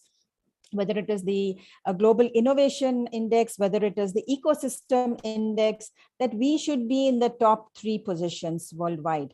And being in the top 3, only then will there be a host of opportunities for the youngsters that are being churned out today out of every academic institution. Today, I mean, all of us are talking about the demographic dividend. Let us hope that that demographic dividend will bring value to the nation as a whole. So with that, thank you to IOD and to the entire team for inviting me over today and for sharing my thoughts with all of you. I wish everybody all the best. I'm sure that the country will also see a lot more unicorns, a lot more startups come out. And I would love for women to be heading these unicorns and these startups. And on that note, I will wish all of you a very, very, very happy International Women's Day for this coming March 8th. But let us treat every single day as a Women's Day. Let us have men who can champion us, who can encourage us, and who can walk with us hand in hand towards a better future. Thank you all so much. Thank you, ma'am, for very powerful enlightening us with your excellent keynote address. Really very inspiring. And I do believe in the 6 ups of leadership. I take pride in introducing our associate partner, Mr. Shambashiva Rao Garu, Managing Director, Shravan Shipping Services Private Limited to you. Mr. G. Shambashiva Rao is the Managing Director of Shravan Shipping Services Private Limited, based out of Visakhapatnam. Born in 1960, Prakasham district, he holds an MCom from Andhra University and a PG diploma in Export and Import Management, Marketing and Sales Management. Holds about 40 years of experience in shipping industry by handling end-to-end logistics. Runs 2 container freight stations at Visakhapatnam. They are #1 in warehousing and handle different cargoes, about 1 million ton per year. He also got many awards and rewards from different organizations, that is Visakhapatnam Port Trust, Visakhapatnam Customs, etc. Has held various positions as past President, AP Chamber of Commerce and Indian Industry Federation, past Chairman, CII, past President, Visakhapatnam Customs House Agent Association, and involved with more than 15 organizations in different capacities. Presently, working as Vice President, National Association for Container Freight Stations. He's also a member and State Advisory Committee, Institutes of Director in Andhra Pradesh. Request you to please address the gathering, sir. Thank you, Jayalakshmi, and good afternoon, all the friends. I'm very happy to see all the known people on the screen, especially Leela, Pavni, and even Vanitha Datlagaru, because we have association with CII. I know as a leader, she is there in IBIN. All the activities, the way she does, and Mr. Ramesh Garu will do a lot, because we are good friends. This is the opportunity for us to interact each and every one. At the same time, today, in connection with the International Women's Day, we have the topic IOD has taken is a right one. And especially the way Vanitha Datla Garu has presented 6 up. So 6 ups in the leadership, because leadership, some people are born leaders, some people, as per the situation, they become the leaders. See, opportunities are everywhere. Those who can took the opportunity, they only can be the leaders. So when the problem is there, then we see who can take the lead and sort out the problem, he becomes the leader. That's what I believe in my career. When we are working in the 40 years in the industry, up to 98, I also used to work for different companies. When we start the challenge, yes, we are mentally prepared to work in a right direction, mentally to prepare to take all the risk. Entrepreneurship is not that easy. It is really challenging. If someone wants to take the entrepreneurship, mentally prepared to face all the music. And in the entrepreneurship, I can tell you about 70-75% people will be the failures. 20-25% only will be the success. Out of 20-25, only 5 people only the key success people. All other people, medium success. Many people will forget who are the failure people, but only key persons like our Leela Garu, Vanitha Datla, all these people, they come up in the life because definitely we want to encourage, we want to see those people who have the intention to come up in the right direction. Definitely the country right now, lot of challenges are there, lot of good opportunities are there also. We feel it that, see, that's what we believe. Every challenge is opportunity. If we can turn the challenge as opportunity, definitely we are the people who can show this world a real leadership quality. And when you are a real leadership quality, take the things. What I request people who want to do the business, definitely you try to do the business. Then before that, when you want to do the business, you first decide which line of activity you want to do. So in terms of the line of activity, what is the knowledge we have basically? Without having the knowledge, people will be failure. Even the shipping line, I can see 90% of the shipping company they'll be the failures because they will not have the knowledge about the industry. They will not have the knowledge where the problem comes, which side it will come. So 90% people are failure in the shipping industry. Only 10% people are the success. Out of 10%, 5% people only, they always, success is not permanent. That's what I want to tell everybody. The success is always like a small example I can tell you, like the role of entrepreneurship, the role of businessman is in the circus. You have to maintain the speed in the whatever the well is there in the motorcycle. You have to maintain the speed. If you reduce the speed, you will fall down. Like the businessman, always you have to run. You have to go for expansion. You have to go for see the forward backward integration. Whatever we have to do it. Then only even the present scenario, people will ask, even if you go to logistics sector, if you can take the forward backward integration entire activity, people will respect you. If you take only one activity you are doing, you will not be in the race at all. It may be temporary, but long term you will be washed away from the system. So whoever want to come as entrepreneurs, the startups, yes, it is most welcome. Even in the AP chamber, we all are working together, the team, Leela, Hema, and all these people. We want to we are working out basically the Women Entrepreneur Park in the Vijayanagaram district, the collector, Srimati Surya Kumari Garu, IAS, she is kind enough and she takes the lead. She want to support women entrepreneurs. At the same time, our Honorable CEO Chief Minister also want to support the women entrepreneurship. So it is not that easy. It is really challenging. When you are taking the challenge, what I want to request all of you, you decide the line of activity, what you are going to take it up, have proper knowledge on it. Then we have the proper knowledge. If not today, tomorrow you'll be the successful people. Maybe success may come a little bit late, but it will come. Proper knowledge, do that proper teamwork, whatever you're doing. You make your resources in a right direction. And whatever the line of activity you are taking, you see that it will have the future. Because some people, whatever activity they are taking, that will be out. You can, whatever activity we are taking today, what we have to add on in the system, that is more important. Otherwise, if you feel we got the success, we are the bosses, that never be there. Even people like Ambassador Car, you can see. Once upon a time, that may be the leader. They may be the market leaders. Now, today, where they are. Because until unless you add on as per the requirement of the society, requirement of the time, you have to, they have to upgrade to the knowledge. Otherwise, Motorola, we have seen how they have collapsed.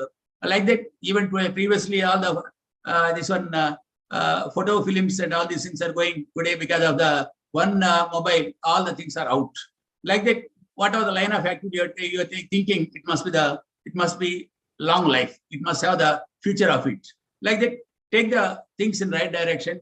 plan in a systematic way, do a teamwork, what Madam Vanitha Datla garu say, the 6 challenges, that is the leadership qualities, you work it out, you take in the right direction. Definitely, I expect you all definitely want to see as a leaders in the society.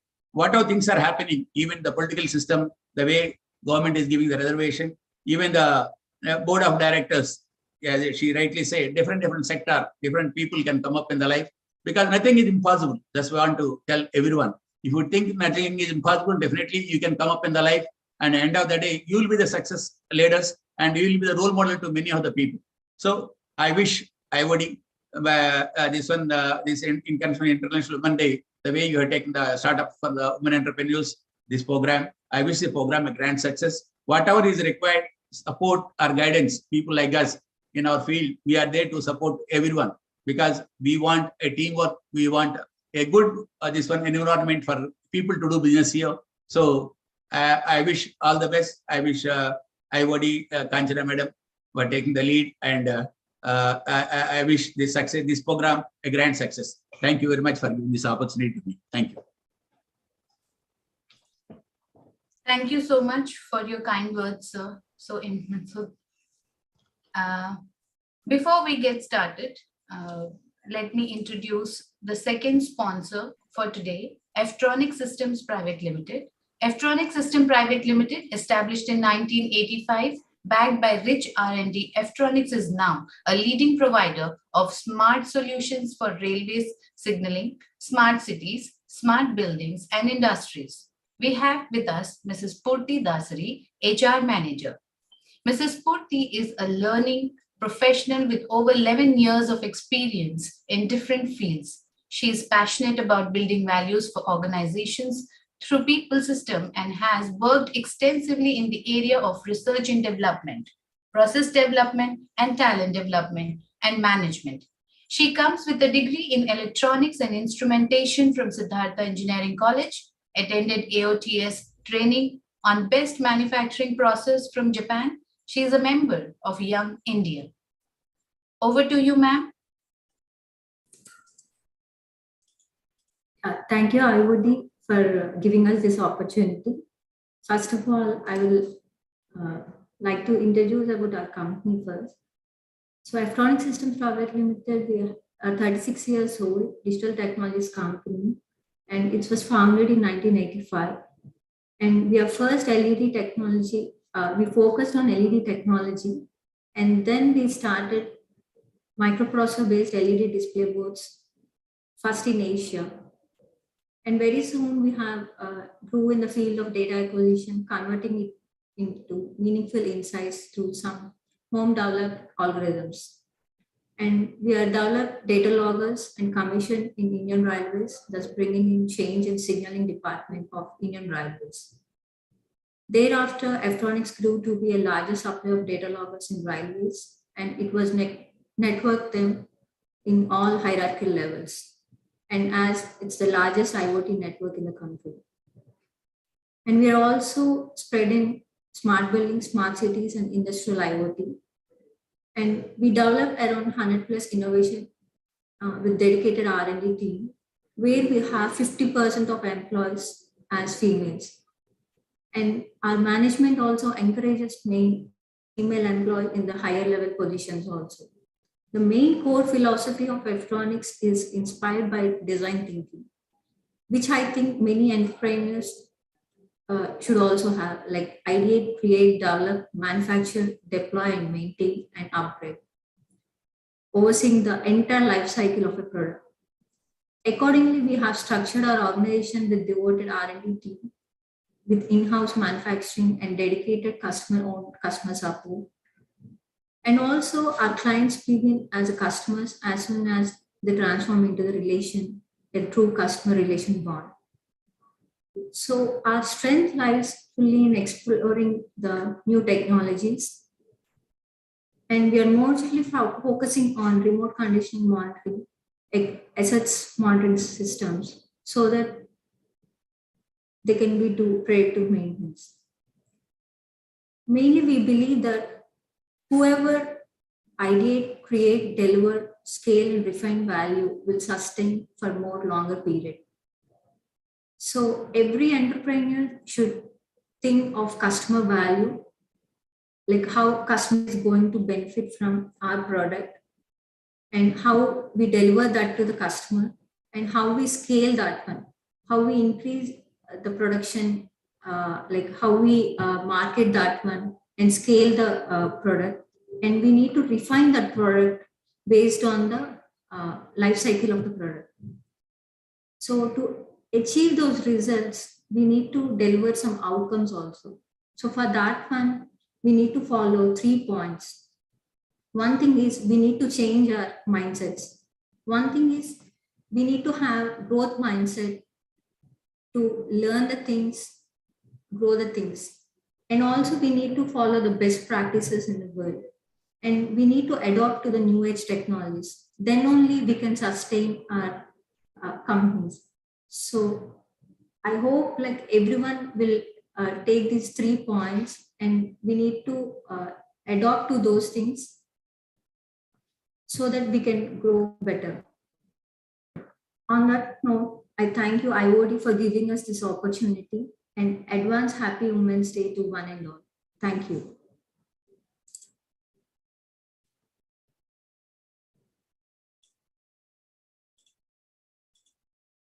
Thank you so much, ma'am. Before we get started, I would like to request everyone that if you have any questions during the session, please type them in the chat box. We shall try to address them at the end of the discussion. It's now time to begin our first interactive panel discussion on growth opportunities and challenges for women startups IT sector. I would like to welcome our speakers. First of all, I would like to welcome the session chair, Ms. Rajeshwari Bhattacharya, co-founder and global head, Persepier, co-founder, Future Root. Ms. Rajeshwari Bhattacharya has around 3 decades of work experience across various sectors from financial services, insurance, and media. She has managed critical portfolios in operations, process engineering and technology with SHCIL, IL&FS, SBI Life Insurance, Principal Financials, and Times of India Group. She has co-founded New Age Process Mining product company Future Root and also plays an advisory role in the blockchain arena as part of the ICOA group within BCM Guru. Prior to this, she led the technology strategy of TOI Group as part of a 4-member committee, including managing technology operations for the biggest radio station in the country. She was instrumental in expanding the radio network from a 7-station presence in India to over 100 stations network across the globe, including the traditional radio and digital radio. She also supports Oscar Foundation, an NGO for education of the underprivileged and for community development in her board advisory role. She's a qualified chartered cost accountant, management graduate from INSEAD, and certification in cybersecurity from Harvard University, a certified ethical hacker, and a blockchain certification from Blockchain Council and Linux Foundation. Over to you, ma'am. Thank you, Jaya, for that, for those kind introduction. And I'm indeed excited to be part of this eminent panel. I'll just make a quick introduction of the panelists. Ms. Vaishali Niyotiya, she is the co-founder and CEO of Mercius, a deep tech company in the extended reality space. As we understand the metaverse space, she has also co-founded Gold Collar, an AI startup in the manufacturing sector, and consultant for Ashoka, Innovators for the Public. An alumnus of many eminent universities and educational institutions, including the ISB, the Indian School of Business. She is a regular speaker at TEDx on diverse topics. Vaishali, I indeed went through your TEDx talk on the pursuit of happiness. It had some really strong perspectives on the, the overall health issues, battling health issues, including mental health issues. I liked it a lot. And her achievements and awards go on, and it includes the Leadership Award from FICCI and Women Economic Forum. Welcome, Vaishali. Next, we have Lakshmi Mukaveli. Raji. She is the Managing Director of Patra India BPO Services, with her entrepreneurial journey going beyond the past 15 years. Post her stint in California for 8 years with Softlines Consulting Services and Cyberbills, her relocation meant working with cross-domain solutions. Amongst other things and diverse portfolio she handles, she is now the President Designate for the IT Association of Andhra Pradesh, Head of Women's Forum for Vizag Security Council, member on Advisory Board for Institute of Directors. Amongst other awards and accolades, she is the recipient of the Most Talented Leaders in Outsourcing Industry from Asia Outsourcing Congress. Welcome, Lakshmi. You will have to unmute yourself, Lakshmi. Can the host help Lakshmi unmute herself, please? Unmute her. Next, we have Dr. Pavni Kadyala. She is indeed multifaceted. We have Pavni, please. Yeah, I'm there. Hi. Yeah. Hello. She is indeed multifaceted with her doctorate in business management with specialization in HR and marketing. She is the president of Government Blockchain Association Hyderabad chapter. As part of NatSoft, she brings rich customer experience by designing new ecosystems, business models, and revenue streams. With over a decade of experience in human resource and business development, she has brought in her expertise in blockchain, receiving, amongst other awards, the International Achievers Award for Excellence as Blockchain Business Analyst in Dubai 2019 program on generating global partnership. She is also the board advisor for MSME Business Forum India and mentor for NASSCOM Women Wizards Rule Tech program. As a blockchain enthusiast and professional, I am indeed intrigued by the height track program that you have on the seed transferability. Yeah, thank you. Yes, like we are working more in depth towards various industries using this blockchain technology. As people are having the different perception on blockchain as a crypto, True. I just want to give a very good idea where they can look into the various industries, how really the blockchain helps. True. And the transparency and the immutability, the main things. Thanks for joining in, Dr. Pam. Yeah, thank you. I now have Ms. Meetu Samar. She comes with over 2 decades of experience as a reputation consultant. After her contribution to companies like CRISIL, Standard & Poor's, Aditya Birla Capital, ICICI Prudential Mutual Fund, and the Great Eastern Shipping, she founded Eminence, a reputation consultancy firm. Meetu serves as an independent director on the boards of Zoom Entertainment, Times Guarantee, and Aegon Life Insurance. She is also the member of Board of Studies of the School of Modern Media and a visiting faculty in many top-tier B schools. Amongst other awards, she has been recognized as one of the 20 most promising women consultants in 2020. Noteworthy in this context, she has mentored over 150 women and young professionals on how to succeed in professional life while maintaining a healthy balance in personal life. So welcome on board, Ms. Meetu.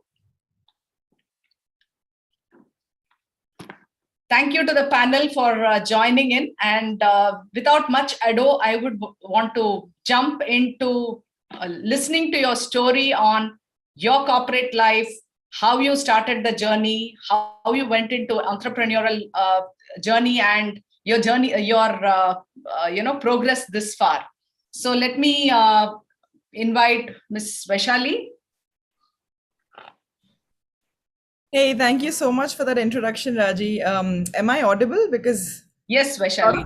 I get feedback that that I live in a place which is on top of a traffic signal because it's so noisy. So in case it becomes too much, I'll go on mute. Yes. With regards to my corporate life, so to speak, to be honest, I actually started my company straight after I finished engineering. So, so technically, I mean, that's all I ever did or I've ever known. And, so I set my own corporate rules. In fact, it's only now when I'm consulting with an organization, 40-year-old organization like Ashoka Innovators for the Public, is probably like my first job, where I am working for another organization which has, an already set up structure. So I think the learnings that I'm also getting here compared to my entrepreneurial life are very diverse, very different. An analogy I can think of is, when I started up, it was like somebody threw me into a swimming pool and I just learned how to swim.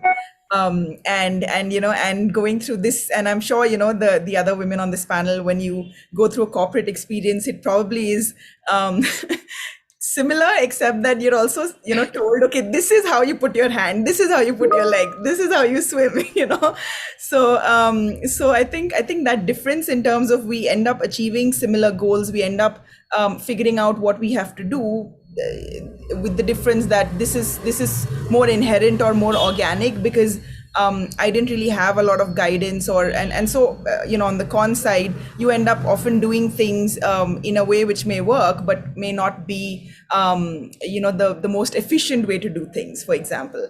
And on the flip side, of course, the jugaad concept also has worked for me. I mean, sometimes, like they say, the most efficient path does not necessarily need to be the shortest one, but the smartest one.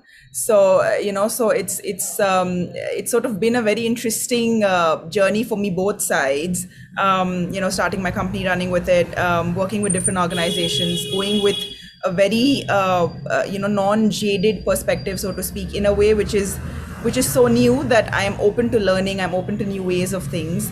I feel like, from my perspective, that has been pretty incredible. And maybe from someone else's perspective, they'd be like, that helped me navigate certain things which may have been difficult for someone with pre-existing opinions. But on the other side, of course, working with an organization where there is some sense of structure, where there is some sense of steps outlined, I think that's also very interesting, because it forces you to think in a certain way and and maximize that process as well, rather than just going at it full on. So I just like to say that, yeah, it's been interesting, and I'm just starting to get this side of the table perspective. So good journey so far. Thank you. The analogy on the swimming part, Vaishali, I should say. Thank you for that. Dr. Pavni, would like to hear your story, your journey. Yeah, I started my journey in the year 2008. I just completed my MBA and started working as a HR executive for various companies, first as a consultant to understand how the market is and how the corporate world is, where I can sustain, and all these things was happen. And at the same time, I'm very much passionate in teaching. So I was also been as a guest lecturer for various universities and colleges to understand each individual's feelings, because I just want to do my PhD. So immediately I have taken various routes in the similar lines. But still, yeah, I understand how people are thinking. That is the reason even I have chosen my PhD in the lines of competency mapping, which really gives me a very good idea, how I'll give the best example. Nowadays, whoever learns, even the civil engineer, mechanical engineer, or what are the subject they choose, finally, they leads their journey to IT industry. They feel like it's a comfortable place where they can sit and do their job.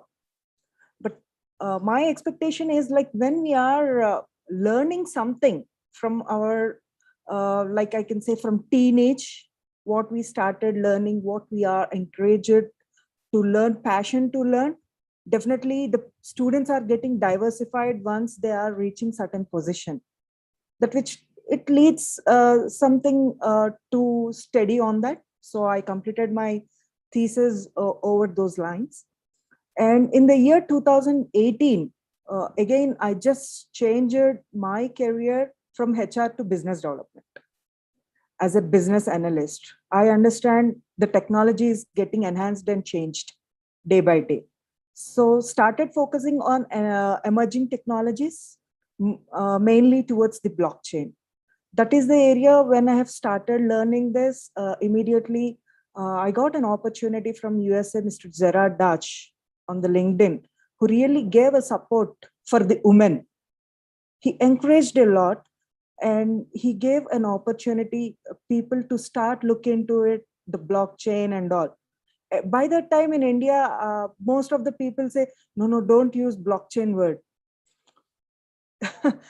Pretty something difficult kind of thing. Like I said, no, Baba, now even I could able to understand what blockchain is. Blockchain is having two different phases.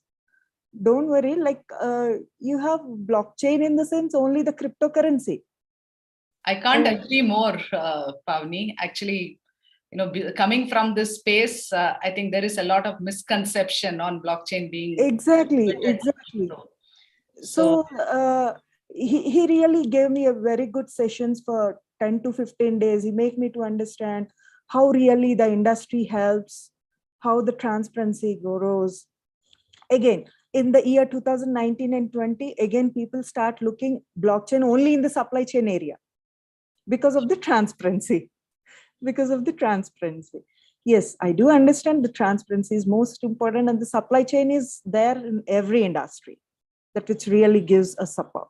But still, I can say, like even in finance or in the other areas as well, we can take the things. I guess we can discuss later. First, the introduction. Absolutely. I think from blockchain to reputation consultancy, Meetu, would love to hear your nugget of your journey. Sure. So I spent about 15 years in the corporate world before choosing to become an entrepreneur. So, and you already have talked about the organizations that I worked with. So in the interest of time, I would talk about this whole transition period, because that was very unique, something lovely learning. And in fact, like I would say that the learning curve has been the steepest in the last 7-8 years than it was in my corporate world. And when I started off, one key skill that I thought is necessary to become a great entrepreneur is to have fantastic network. Network so that your clients can come into you, you can get great employees to work with you, you can have right vendors who will associate with you, all of that. And it did indeed help us set the base right at the beginning. But over this journey, what I realized as the transition happened, that one thing that stands out and helps anybody succeed in the transition from a professional to an entrepreneur is leaving your professional imprint on everything that you do. So, Eminent Strategy has all the businesses through references. We don't have a sales team.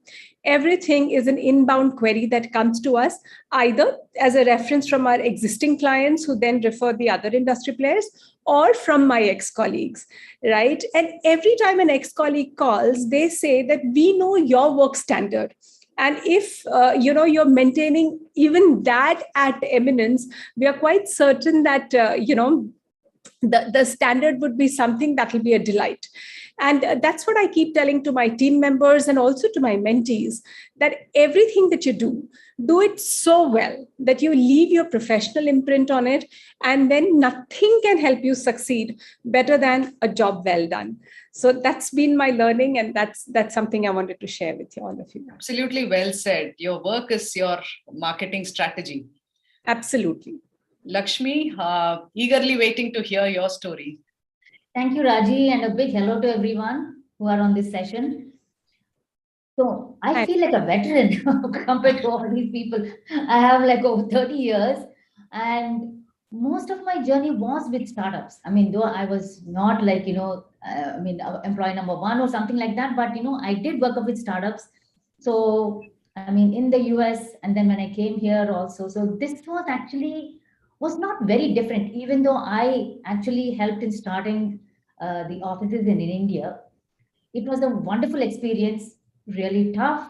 We never know what was going to happen. We started off like with one client, and that client actually was I mean, who actually was a first angel investor too, right? So they were there. So the initial journey, I mean, the other journeys through the startups is I was like a regular employee there.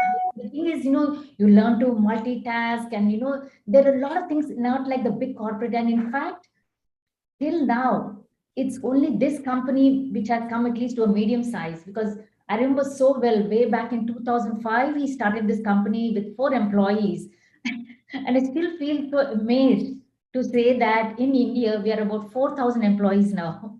Awesome. So, I mean, yes, and across 3 cities. And it's just amazing when we just, sometimes think back, just imagine 4 employees. I mean, would we have even thought that we would grow at this rate? Of course, now we are even, I mean, the actual head office is in California, and we have an office even in Philippines. We've really grown. And so this is the only big company I really worked in. All the others were just like startups with 200, 300 maximum. Okay. Well, of course, this was much smaller when we started. So this journey, and, the initial days was like, so very tough. And our days would end like, maybe at 11 in the night, because we had to work with the US. And then, maybe very few supporting, or we don't even support them in the night. I'm talking about the beginning stages. And then get up early in the morning again, just to sort of see that, because they are ending the day. So sure. Those days was like, just like we hardly ever slept. We don't know when we were sleeping, when we were working, and we were working sometimes 7 days a week. But I think that's what it's all about, when you really start. And it was like such an exciting journey when you even think back, I mean, I never even ever thought, my God, I'm working so hard. Because it was, when you are so passionate and excited about, a journey, I don't think that that's all very secondary. Okay. And I had a very young child at that time. She was only 5. I was very lucky. My parents were taking care of her. I was hardly there. And she was always saying, oh, my mother's best friend is her computer, I mean, her laptop. Because I would hardly, except maybe for the weekends, because weekends sometimes, the Sundays, or, we couldn't work because, the systems were down, for maintenance. So sure. Pretty much, that was the time, or, a little bit time in the weekends, but hardly anything. But I think, it sort of paid off, and, when I look back, I mean, like what my CEO say, oh my God, Lakshmi, look at the monster we created, starting with like, few people, and look where we have come. So it's always such a, great experience. And, I think it's been a fantastic journey till now. Amazing progress, Lakshmi. I think I can't but agree on the passion and yes. To kind of corroborate. Yeah, I too am, 3 decades into work experience, but though much, you are a veteran in the entrepreneurial journey. I'm just about 4 years into entrepreneurship. The analogy that Vaishali was giving on the swimming bit, I would probably twist it a little. And it's more like, corporate life offers more of, so to say, you do implementations, deployment, but in safe harbor. But when you get into an entrepreneurial journey, you have unlimited possibilities. And it is like, taking your boat in the ocean all alone. And lot of risks, yes. And the most important support, or the aspect of, the courage that I got, was the set of partners and the good people that I work with. I think that's phenomenal. And it's a difference between playing a volleyball game and having an endurance run, as I see it, though I do feel I have the resilience to go on an endless, self-supported run, if I may say so. So true. I think very interesting journey, very, very wide and diverse, from Vaishali jumping into, entrepreneurial journey right away from her management to Lakshmi. I think very nice to hear this. But as you rightly said, a lot of risks, a lot of challenges. And I would now want to kind of maybe start with Lakshmi, because you've been there for, more than a decade. 15 years is long enough. So what are the challenges that you faced? And just throw some light on that. So, Raj, if you don't mind, let me actually sort of start off with opportunities, because I wanted to be on a positive note. Absolutely. challenges will always be there, So coming to opportunities, I feel opportunities are always there. It's just that, we have to grab them. Okay. I mean, I know there are a lot of people saying, oh, we are waiting for the opportunity. Opportunities are there. Okay. And also it's all within you. Okay. And it's you who can really create those opportunities, whether it's a product or services. I mean, we need to have that guts to really get up and try them. Okay. If you don't, you lose it. So I think it's extremely important, when you talk about opportunities, it's all there. Just don't wait for them. Just jump at it. Okay. And then another thing, the opportunity for us, I mean, as women, in fact, you know what, I think I briefly heard someone say, but I heard it previously also, when they keep saying women entrepreneurs, even now when we're talking so much about that, this year it's about breaking the bias, right? Do they say men entrepreneurs? No. I think, we should stop that women entrepreneurs. Every time I see when we do this Women's Day, I was wondering, when are we going to stop this Women's Day? I think can't agree more, Lakshmi. People are actually, are doing everything, and the more you're going to do this, saying the support and all that, it's always going to be there. We just have to be treated the same way. We are entrepreneurs too. Okay. So, and I think sometimes, women are so much more stronger when, the resilience we have, it's just amazing. I remember so well in the beginning when we started off, and John used to say, Lakshmi, if something really goes wrong, I see that, you'll be the last one to be off the payroll. We're so worried for you and all that. I said, don't be, something will come up, right? And another great opportunity as women we have is, our high emotional intelligence. The empathy factor we have, we are natural leaders. Okay. And that's what everyone says now, to be a leader, the first factor you really need is empathy. And especially after what we went through the pandemic, right? So that's like an opportunity. And I just mentioned about, resilience. So all these things, as long as we have that confidence and the drive, I'm telling you, there is no dearth of opportunities. And of course, I know there are some people who mentioned, even the government is doing a lot for the women. So there are still people asking, try to give, some more incentives or loans, from the banks, like, very low interest or, things like that. Maybe they can do it for a little while, especially, for the women who are trying to do from, the villages and the tribal women. But I think generally, we are doing good. Okay. And important is we need to think big, and the values we come up with, the culture we have, I'm telling you, there's no dearth of opportunities. Coming to challenges, well, challenges, it's still a little sad, even though we're trying to say no biases, there's still the conscious and the unconscious bias, and on this, I just want to tell you a small thing. When we had started this company, and we just so initially what we did was we outsourced it because we were not sure how this was going to go. And because if something goes wrong, if we start our own company, winding down is a problem. So we had outsourced it. So as soon as we actually started our own, the company as Patra India, so there are a lot of government stuff to be done. Okay. And then, so for something I had sent our, accountant, and then he said, no, you call your the highest person who's taking care of this, your managing director. So then I went. Then when I went, I said, we asked for a managing director. Why are you, where is your managing director? Where is the man? He said, I said, hello, I'm the managing director here. So so you can imagine. Well, of course, this was about what? This was like way back in 2007-8. But I'm just telling you that this unconscious, bias that, being there, of course, I know it's changed a lot now. It's still there. Okay.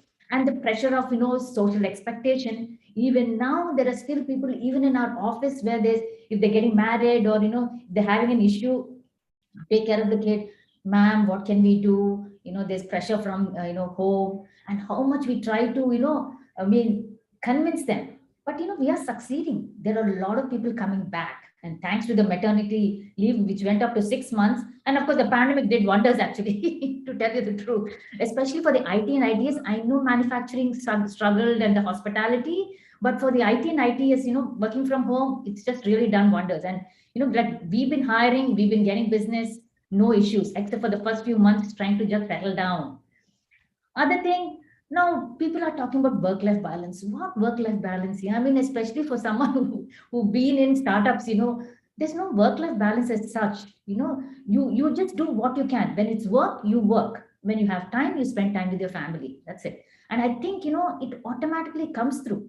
I think there is no specific thing to just say, work-life balance and all this stuff, Then another big challenge is for especially entrepreneurs who are maybe, very early and, who have to take a lot of risk, I mean, like we did, but for us, there's no question of risk anymore now, but I'm just saying for the early entrepreneurs and even for people who are really working in startups, it's definitely a lot of, risk taking. Thing is, definitely as an entrepreneur, there's no question of being in a comfort zone. You are always running or on your toes. Okay. So something like, comfort zone, because I sort of see some of our, even the senior managers, because after so many years, you just go into that mode. And for me, I think because I've worked so much into startups, I always want to do something. I mean, so the thing is, I'm completely out of operations and administration. I mean, after all this, so in fact, I picked up, things like CSR and, women, coaching and mentoring. So even those, I try to run them like how I used to do it in startup mode. So they would always wonder, what's the hurry? I mean, why? But I think, that's the mindset you go, when you work in those, lines. And then, of course, last but not the least is networking. How important networking is. And that's sort of a challenge. I don't know why it's that way for women.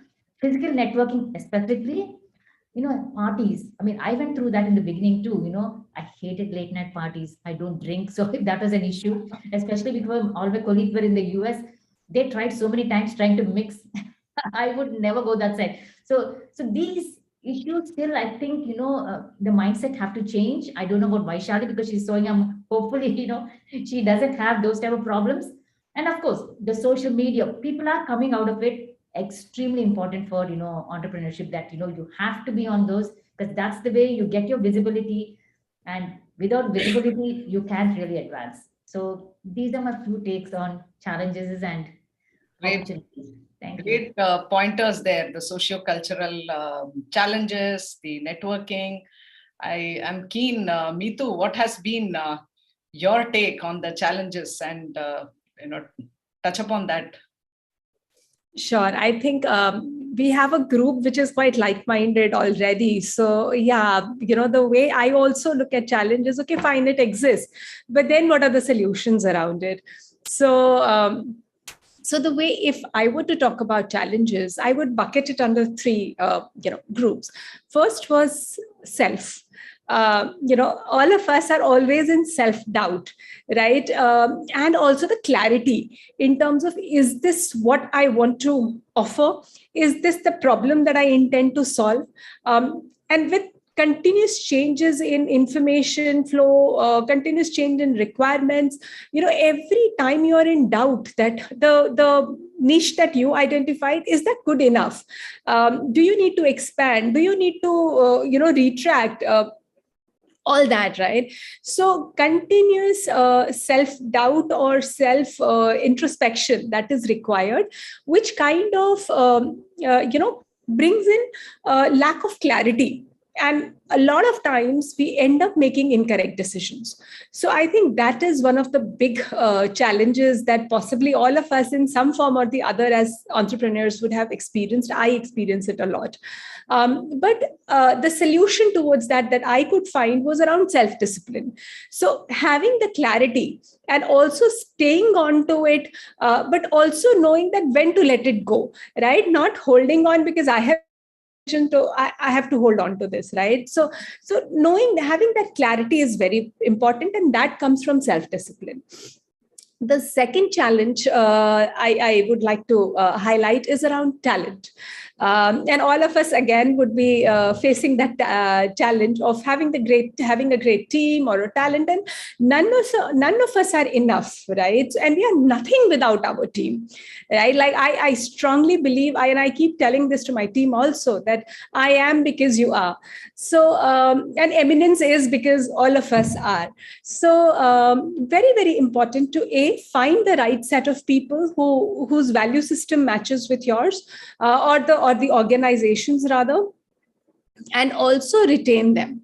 So again, some immaturity that initially when I was not able to retain some good talent, again, a lot of self-doubt, self-questioning will start coming in. But I was talking to my mentor, and recently what happened is one of my good resources chose to leave us and join one of the top consulting firms in the country. So I was having a chat with my mentor, and he said that, why are you worried about it?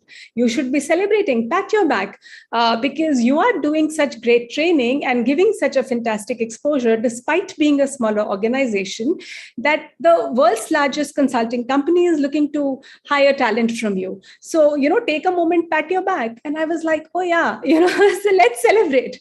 So it's not only about getting the right people or retaining them, but building a right culture. And that is hence become our focus, that we focus greatly on the kind of culture we are developing within Eminence, and not really making it individual specific, rather making it organization specific. And the third challenge is around technology, because so much conversation is happening around A, process improvement, but B, continuous chatter around fundraising, and most of the ed tech company, logitech company, food tech company, all some tech company raising some obscene amount of money, that you start feeling that what are you doing? Right? And how do you also, again, justify to your team members that, why are we not raising so much fund when everybody else is raising, and why don't we have a tech play? So that was one of the constant doubts that I was also having, that do we really need to have a tech play? Because the industry that we operate in is consultancy and advisory. So the role of technology hence becomes relatively limited. That was my earlier perception. However, again, with a lot of analysis and understanding, I have understood that there can be a tech play here too. And we are developing a very promising tech play, which is A, going to improve our processes, and B, enabling our customers to, get better service and understand reputation in a more scientific manner than making it very subjective. So these were the three key challenges, I would say: self, team, and technology. But broadly, we are able to find our niche somewhere or the other, and we are going around. I'm quite certain things will shape up promisingly. Nice to hear that. The focus on technology, the aspect of bringing in science to reputation. Very interesting points there, Mitu. Thank you. I do agree on a lot of challenges that you pointed out. So, Vaishali, in your journey, what have you to share? How much time do we have? I mean, it's been more than a decade, and I probably have like hours and hours worth to share as everybody here. And I'm quite impressed with how how Mitu and Lakshmi were able to summarize it so concisely. But I just want to pick off of something that Mitu was saying, before I go into, I'll try to concise some of the challenges I've gone through.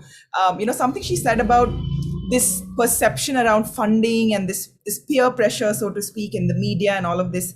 And there's again a very interesting analogy I'd like to share here, which I share with a lot of my, mentees and young people who are trying to start up. I think the startup journey is sort of like a road trip.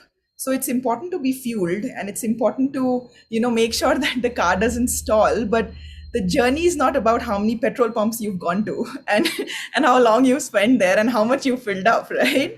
The journey and the destination is somewhere else. And it's the journey that you're basically, enjoying and creating value in. And it's that sort of, the entire road trip is about the process and wherever your destination or milestones may be, but it's definitely not the petrol pump. And I think a lot of people who are looking at entrepreneurship and its glamorous version, they're not being shown, and they also sometimes forget the other side, which is, raising money is not really, it's not a goal. It's and a lot of people say that it's just starting point of several other issues, but it's really not a goal. And, and being able to say get acquired or selling your company to somebody else, we don't know the entire story. We don't know, what was given and taken and what the exchange was. So just seeing it from a one-sided perspective, it's like a Facebook life, the kind of things we read on Facebook. People are not sharing everything in their lives. You can't. You would like to, and also you would logically just like to share the good things, but that doesn't mean that that's encapsulating everything. And so I feel that everybody who's on this startup journey or wherever it is, and even personally, success and metrics and measurements, these are all often, they are very subjective and they're very unique. And so defining these for yourself, for your team, as Meetu was saying, bucketing it into, say, these separate things, I think that's really important, not just for what you want to achieve, but also for your mental health. Otherwise, you'll always be in this vicious loop of, I should have done that, I should have done that. Hypothetically, there are a million things we can do, but decisions are good or bad only in hindsight. When you're taking it, the important thing is to take the decision. As everybody here would say, it's if you keep second guessing yourself and the imposter syndrome, which all of us have pretty much gone through, I'm pretty certain, it's just counterproductive. It's useless at the end of the day. One of the ways that I would deal with something like that is, I have my moments of second guessing myself, wasting time, going around in vicious loops inside my head. And at the end of the day, you just have to sort of get on with it, and there's no other option, because you can't be in that limbo and you can't not take a decision, because then it'll be taken for you, which may not have you in control. And so I think one of the biggest challenges has been, external demons are several, but internal demons are probably like the biggest challenge that that I have experienced. Where energy is often drained in overthinking or second guessing situations, and and like Lakshmi was saying earlier, there's so many opportunities, but we could just lose sight of them or lose them if we spend too much time in evaluating this. You can only sort of understand or do the best with what you know and move on. That said, I think at least from an entrepreneurial perspective and looking back again, I would say like there are 4 things which definitely any entrepreneur needs to start out with, irrespective of where you're doing it, what you're doing. You've got to have a mentor, and Meetu mentioned it as well, right? Like having somebody to soundboard off of, having somebody who has the kind of experience that Lakshmi has. There's great wisdom in sort of learning from other people's experiences, and just having somebody to soundboard off of. It's not that they're right and you're wrong, but perspective is important, and having a little bit of guidance is incredible. Having a support system in that sense, ecosystem support, which is a lot more today than it was earlier. As Lakshmi was mentioning a little earlier, this thing about the alcohol and the bonding that happens in these parties.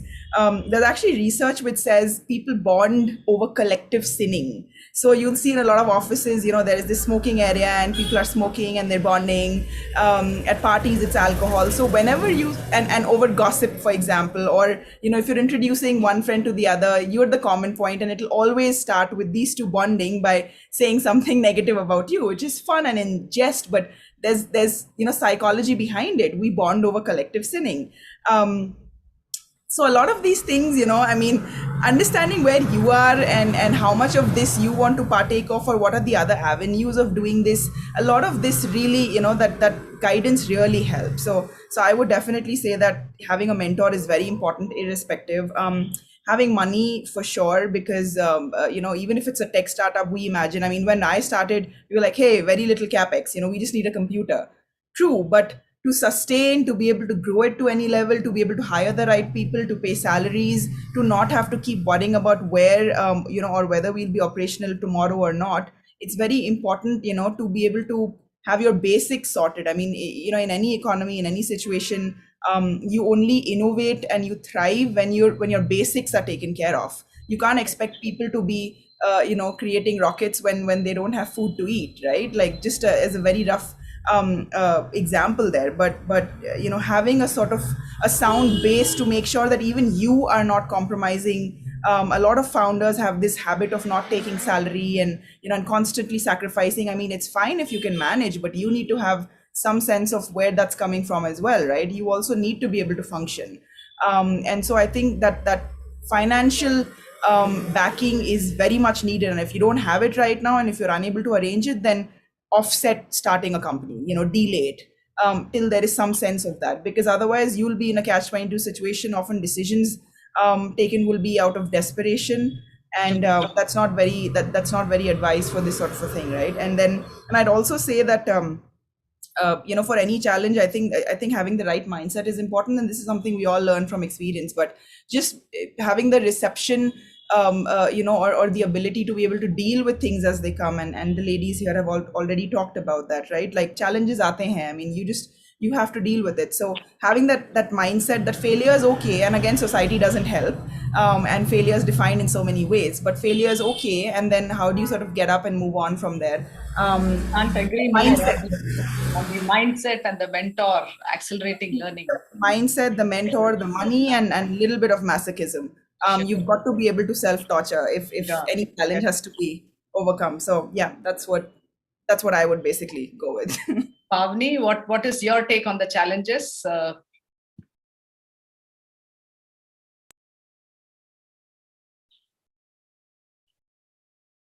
You are on mute.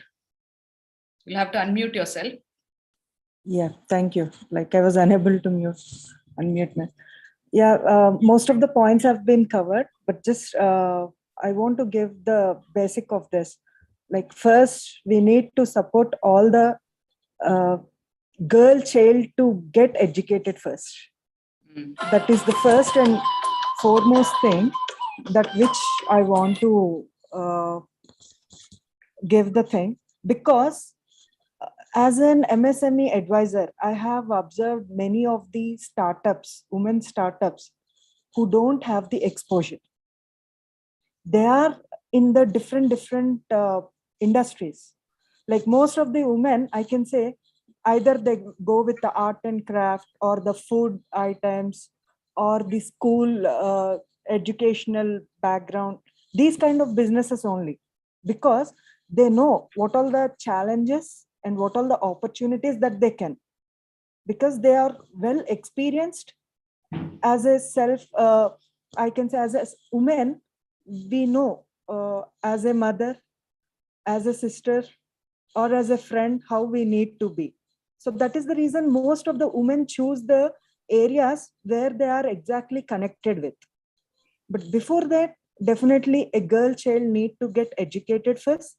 They should have an exposure. They should come up with, I guess, with this wonderful session, IOD will give a separate platform for the women for their exposure, to give them a platform where small SMEs or the women entrepreneurs who are not able to come out and expose their products or the services that which they want to provide. This will really give them a lot of changes in the society and give more opportunities for everyone. So just I want to cover only these points. Thank you. Great pointers, and couldn't agree more on the self aspect. I think most women hold back themselves. Exactly. They tend to think that they are the central figure unless you move out of the situation and allow the others to be independent. I think it's important that sometimes we need to be selfish. We need to understand that there are other things that we should be doing as well. And the aspect, I think Lakshmi put it very well on the socio-cultural aspect and the way you're perceived. A lot depends on how you perceive yourself, that the world perceives you. So it's important to display that confidence and the learning, constant learning is something, be it mentor, be it other sources. I think that's something that cannot be denied. On the funding aspect, my take would be, it's also important to understand when is the right time to dilute or when is the right time to kind of fundraise, right?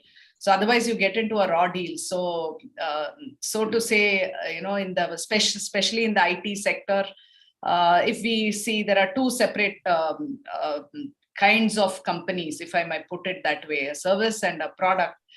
So service entails a lot of, your cash churn is very high and your investment on human intelligence, and then you kind of generate resources, revenue on top of it. Now, as against a product company where you have to upfront invest and then revenue, it's a deferred revenue model. to be able to understand the tech and the finance part, possibly we may not have a package. So again, I would like to emphasize on the right partners, finding the right partner and being able to partners, the ecosystem, that coherence, that working as a family. It's also a family that we are part of. So that those aspects are extremely critical. And maybe I'll start with Meetu in terms of any other opportunities, more on the opportunities and the recommendation before we quickly wrap up on a very positive note. Meetu and Vaishali and Pavni and Lakshmi, please. So when it comes to growth opportunities, like I was saying, that now, see, in this always on world, reputation has become central theme, right? Like, so whichever industry you are in, whatever be your role, reputation plays a central role in the growth and sustenance of any organization. So that's a great news for us, and hence, presents fantastic growth opportunities. Whatever matters must be able to get measured, and that's exactly we are now trying to do. Measure, give a very scientific approach to measurement of reputation, and for which we are launching this tech play, like I mentioned earlier. So these are 2-3 growth areas that we are seeing for our organization and our kind of industry, and quite certain that this is going to take central theme because of the developments that I outlined earlier. Talking about the recommendations, and especially the recommendations to other women leaders, like you had mentioned, Raji. First and foremost, I am extremely happy to share that more than 60% of Eminence's employee base comprises of women. So, and it's not by design, it's absolutely by default. So we really take a lot of pride in, thinking that a amount of women talent lies with us. But if I were to give any recommendation for them to grow in the leadership roles, or at least be in the pipeline, first of all, that will be twofold.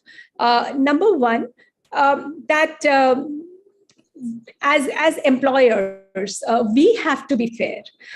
Because we know women are poor negotiators, whether it comes to salaries or to the roles, right? So they don't really negotiate well. But as employers, we will have a better picture and a bigger picture. So while we couldn't do it at our time, we couldn't negotiate well for ourselves, at least we can be fair and give equal opportunity to the merit, not really make the decisions based on gender. So I'm not saying that be favorable to women as gender, but give equal opportunity to the merit. So that's the first recommendation I would say. Before giving it to the others, it should be implementable to us. And the second thing that we must do is be a role model, and especially a role model to our own daughters, their friends, and to our mentees. Because it is so easy to read about, accomplished women through social media, through excellent books that are in place, but still they are quite godlike, right? Where you really, some of us who believe in God, really have read a lot about them and prayed them, right? Similarly, we have heard great things about extraordinarily accomplished women and truly admire them. But when my daughter sees me walk the talk, when my daughter sees my struggles being real and my success being real, when her friend sees that, when my mentees see that, I think, the next generation will be way better, prepared to deal with the corporate world, whether in the entrepreneurship or in an employment. So these are the two thoughts that I wanted to share. Lovely thoughts there, Meetu. Thank you. Vaishali? Yeah, I think Meetu's made some great points, especially the bit about walking the talk and practicing what you preach. I definitely agree that with growth opportunities, you've got to be looking out for yourself. You've got to look at opportunities, people around you, and one of the mantras that I personally follow is at every point in life, there's someone you can learn from and someone who can learn from you. And I think just recognizing that and being willing to unlearn, learn, and relearn. All of these, they go a long way. And today, I mean, more than ever before, there are so many organizations which are offering leadership courses, specifically for women as well. And, upskilling, or, going back to work, for example, or, going to another, post, for example. And it's not just, the early avenue of you have to go through a B school to change where you are, change your level, all of that. I think a lot of that has changed today. And especially with, with this startup culture and with all these companies, unicorn startups, with all of this funding, there's so many roles available now, and they're willing to sort of take that risk, and have people who are, or just get people quickly to sort of go on that rocket fast journey with them. And I would just say that keeping that idea of keeping your ego somewhere else and going with the genuine learning mindset of willing to sort of even unlearn if required, or upskill or relearn. I think that's really where we can all grow as ourselves and in anything that we're doing. So yeah, Lakshmi, you want to add some things? Any recommendation to? Well, I think I already just sort of told something, but then, you know what, I just, a couple of them, what I wanted to tell is, one thing I know, the later generation coming up, I would say like Generation Z, who just sort of, entered like last year or maybe a year before into the workforce. These people actually, right from the college days, most of them are already know what's entrepreneurship, and already people are trying. So I don't know if we really need to give them any advice. And I've just noticed that, they actually already feel they're pretty superior. I mean, this is, for example, my daughter itself, she, first of all, they don't really distinguish so much between a man and a man and a woman at all. They just, I would say, just go out for drinking together. And, they're just like friends. There's no, girls and boys, so that's one good thing, so hopefully that women entrepreneurship will go away. So that's, definitely, thing is that confidence, I think, is definitely already coming up. It's only for the people who are already there, or, who are there from the previous generation, who might need a little bit of that nudge, to sort of, that you can do it. But I don't know if those people really need that. And the people who are actually still sort of trying at a later age, someone like who started so late as me might still feel that, don't feel inferior than men, because nowadays there are so many studies telling that women, with their, resilience and empathy and, the way they look at everything, they're far superior. In fact, today I was just hearing something in NAPCOM. Someone was saying, what do you think about, women as entrepreneurs? Women should be coming and kick the butt of the men, they said. I mean, I'm sorry about it, but that's the way they're looking at. I mean, like, nowadays they feel that it's going to be move over. We are coming there, So I think, things are going in the right direction. Not much to really say for the new entrepreneurs who are really coming, but for the older people who are really trying, just, have the confidence and the willpower to do it. Okay. And find your mentors. I know you people already mentioned, because that's one of the most important thing, the mentors, because even if they're actually the new generation which comes in, you will always be stuck somewhere. Sometimes you'll go through the bad time, and the mentors is so great, because when we were there, I mean, we didn't have any mentors at that time, and of course now I do mentor quite a lot of people, but I'm just saying, so that's extremely important. From my side, I think that's it. Thank you, Raji. Thank you, Lakshmi. Pavni, any few recommendations from your side?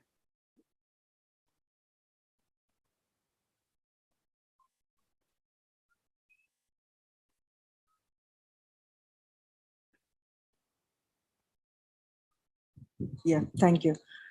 So I can say only one thing: the confidence and the smart work should be there from the women end, and should be ready to counterfeit the men who wants to dominate when we are trying to do something and give suggestions which are really important. So these are the main things which I want to tell. Yeah, thank you. Thank you, Pavni. very, very interesting, very divergent views, I would say there. So, I think it's important, as Lakshmi mentioned, it's very encouraging to see the next gen moving along. There isn't any gender disparity, so to say, or an acknowledgement of gender differentiation in that sense, which is very encouraging. And I think it's important that as much as, we need both genders to go, to walk hand in hand, it's important to acknowledge that both genders support each other in more ways than one. That acknowledgement is going to help, bridge things. There are qualities from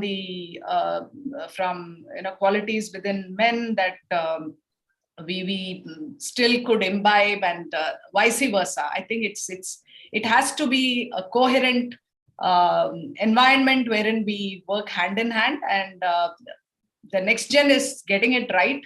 And we will definitely not have a Women's Day in future, for possibly, Lakshmi. So on that note, if there are any questions, Kanchan? I don't see any questions. I think you all covered everything very precisely, very clearly, and with so much of depth. I think we are all blown away. Thank you so much. It was a pleasure being here. Thank you so much. Thank you so much. Me and Vaishali. Thank you. Thank you. Thank you so much. Have a lovely evening and weekend. Yes. Bye. Bye. Yeah. I hope there are no questions. If you have any questions, please put it in the chat box. If no, we'll move ahead. Thank you all for your wonderful speakers, for such excellent and interactive panel discussion. It was pleasure hearing, all those discussion. And we would now like to request play the AVs of our associate partners, Shravan Shipping Services Private Limited, followed by Ftronic Systems Private Limited. Request the IT team to please play the AVs.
Vibrant company with rich history, Shravan Shipping Services Private Limited is an ISO 9001-2008 certified company with rating NS4, CRISIL rating of NSIC CRISIL IA on March 22nd, 2013 for highest performance capacity and high financial strength. Established at Visakhapatnam, Andhra Pradesh, India in August 1997 with seed capacity of rupees 5 lakh, Visakhapatnam was chosen as strategic location as there is a natural port. The port is a natural gateway to the vast industrial market of the Far East countries too.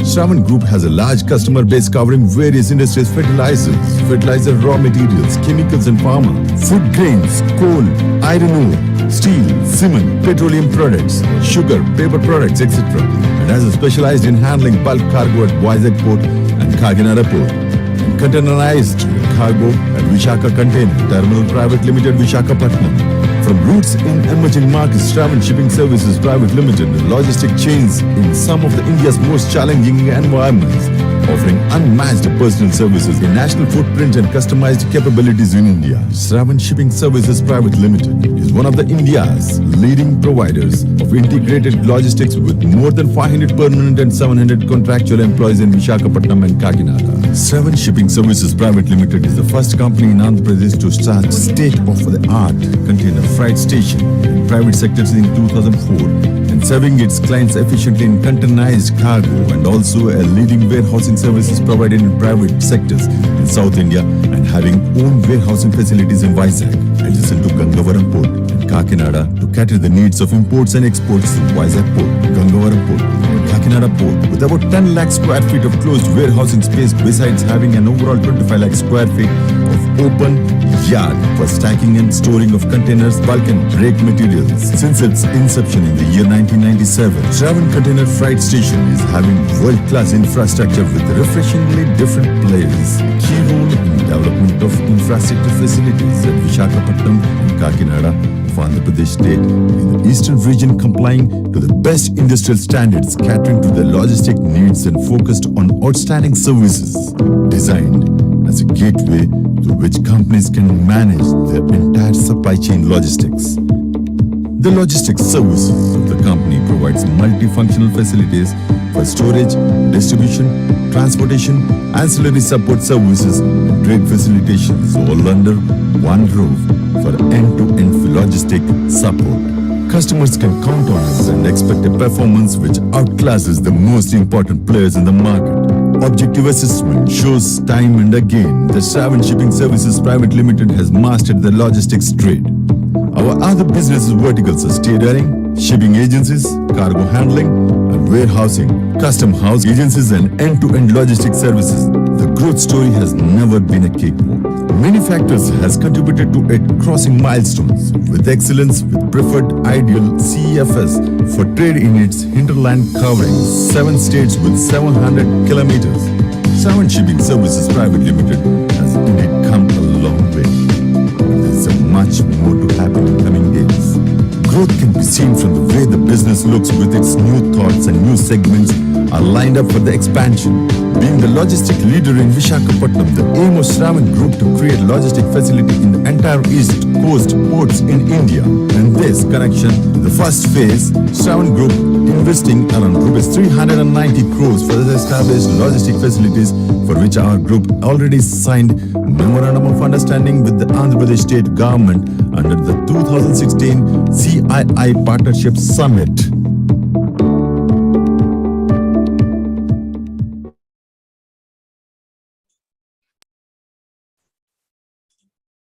Thank you, ITT. Now it's time to begin our next interactive panel discussion on enabling ecosystems for women entrepreneurship. First of all, I would like to welcome the session chair, Ms. Sandhya Deepa, Director T-Hub. Ms. Sandhya Deepa is the Director of Strategy and Operations at T-Hub. She holds more than 20 years of extensive experience in leadership and strategic roles in renowned and diverse organizations such as ONGC, Hexagon, Deloitte, and ISB.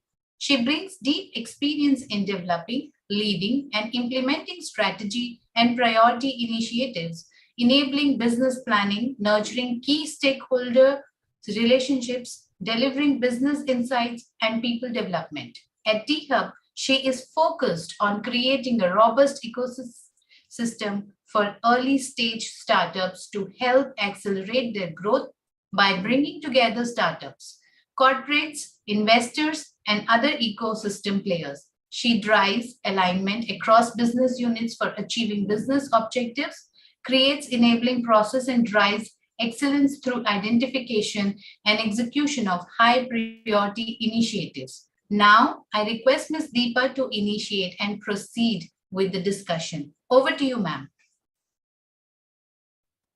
Very good afternoon, Jayalakshmi. Thank you so much for the introduction. It's a pleasure to be here.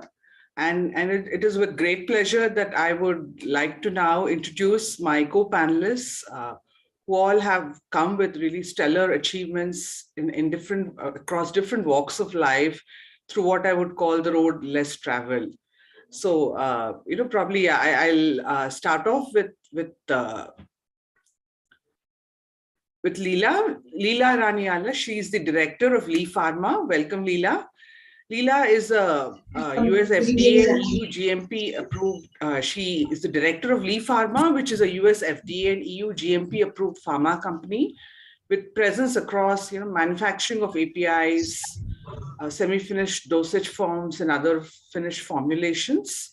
She also is one of the directors of Lee Health Domain, again a company involved in the retailing and distribution of nutraceuticals and Ayurveda products. She's also been appointed as a chairperson of Women Entrepreneurship Subcommittee of AP Chambers with a vision to really create better empowerment in women. She's also working with JCI India as a Vice President Impact 2030 for JCI Vizag Steel City, spearheading projects for effective segregation and disposal of e-waste. And also leading many other initiatives to further United Nations Sustainable Development Goals. So once again, a very warm welcome, Leela. Thank you, Sandhya. Good evening. Our next panelist is Himabindu. Himabindu is the founder and managing director of Novel Patents. Again, as the name is, it's self-explanatory, offering unique business solutions in what I may call the complex domain of intellectual property rights and patents with 15-year experience in this domain. Again, she's also a registered Indian patent agent as well as a technology transfer professional, one among the very few from India. She's also the co-founder and managing director of Novel IPR Academy and Novel Innovation Design Studio. She's on the steering committee of NRDC, EC member on the board of the Institutional Committee for Stem Cell Research, and a guest faculty on the panel of Ministry of MCME, Government of India.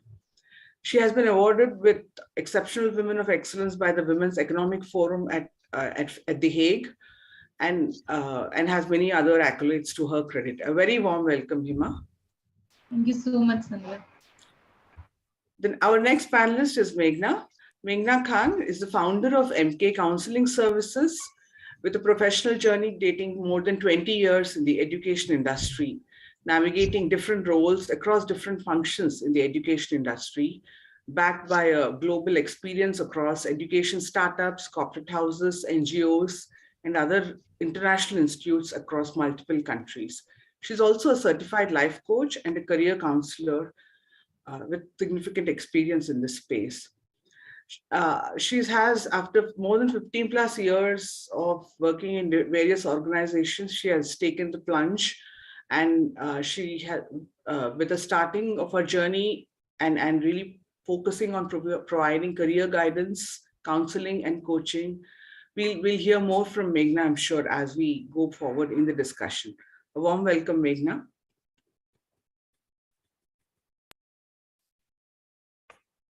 Our next panelist is Kirti Chikoti. She's a co-founder of Chikoti Bioorganic Products.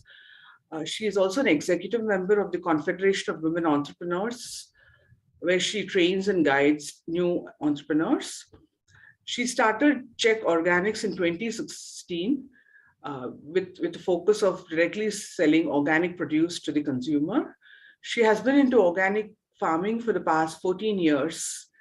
And she's also formulated and made branded skincare, hair care, and many other wellness products under the brand name Czech Organics. A warm welcome, Kirti, to this discussion.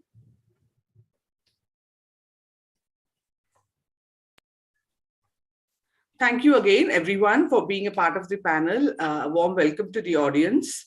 Let's get started. So I think we have a lot of ground to cover today, but I thought it would be best to start by maybe looking back, looking back at each of your journeys, where you started to where you are now. I mean, how do you see that progress?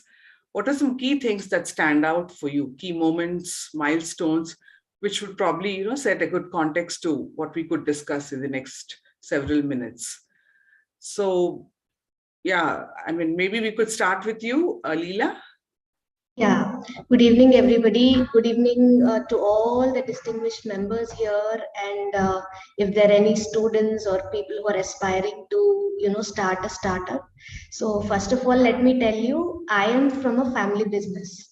So I have taken up, after finishing my master's in biotechnology from BITS Pilani, I wanted to pursue my PhD, go abroad, and like everybody else, I wanted to do some postdoc and do a very good career in research.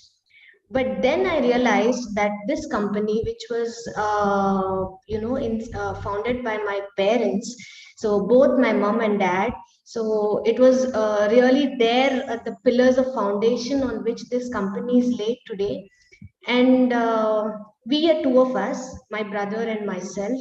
So we thought that we should continue this organization, and it is the mere hard work and the values which they believed in, through which this organization was established.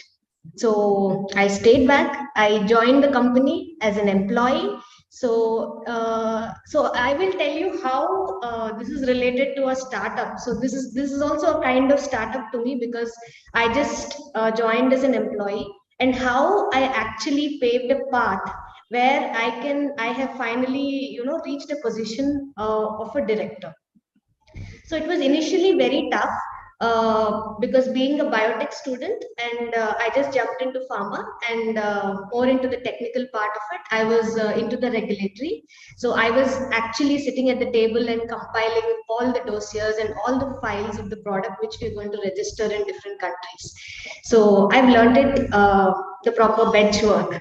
So once I started doing this, and then I realized that it is very important for us, even though we are in the management, we are one of the promoters, but when you're entering an organization, it is very important to have a very good knowledge about what you're doing. So like previously, just before one of our sessions, Samsura Garu was telling that, you need to be really knowledgeable about what you're trying to do.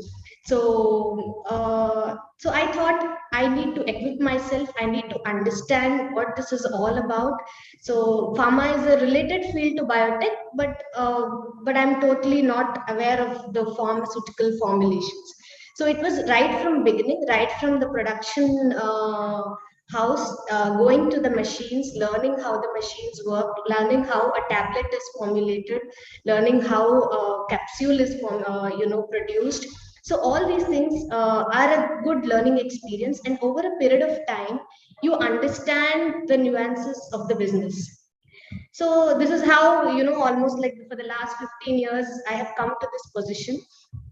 And now I realize, being a woman, being a daughter, even in family business, it is a difficult place to be in. Like, when there are sons and daughters, you have to carve a place for yourself, because it is almost like obvious that the son is going to take up the next position.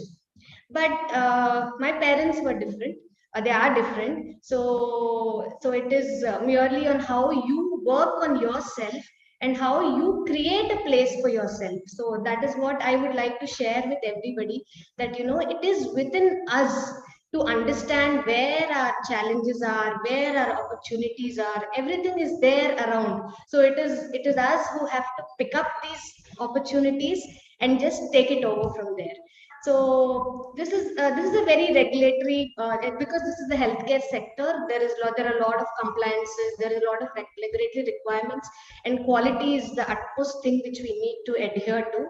So this brings in a lot of discipline in your life. So I am the kind of person, I always believe in imbibing the values, whether it is from your personal life or from your professional life. If there is something good to learn and practice, I think we should definitely take it on and make sure that we practice in our lifestyle. So it is everything is like a continuous learning experience. So every day and every person is a new experience for us. So how we filter out things and how we actually evolve as a good human being. So I think I will discuss it later on, but I'm just telling you that how I've traveled from this position of an employee to a director, and then this recently I've taken up this chairperson for AP Chambers Women Entrepreneurship Committee. So this is a very good opportunity and a very enriching experience, though it has been very, little time which I've been working on it. I got to network with a lot of women, lot of people, and lot of stalwarts in the industry who give you good guidance. And, sometimes I feel that the notion we have that women are not valued or women are not seen as equals, I think that times are changing. It is how we perceive things. So it is what we perceive. I think that is what we put forth in front of people. So this has been a very good experience. So I think later on in the talk, I would like to share what are the great experiences I've been having, and I'm just waiting to explore a lot of experiences in the coming days. Thank you, Sandhya. I think. Thanks, Leela. I think you make a lot of valid points. I think the importance of starting from the beginning, going through the ropes, and really, I think being there and learning from the start are some really important points that you've made. Let's hear some more perspectives. So, Meghna, how is it for you when you look back? How did your journey start, and what are some key moments that jump out for you?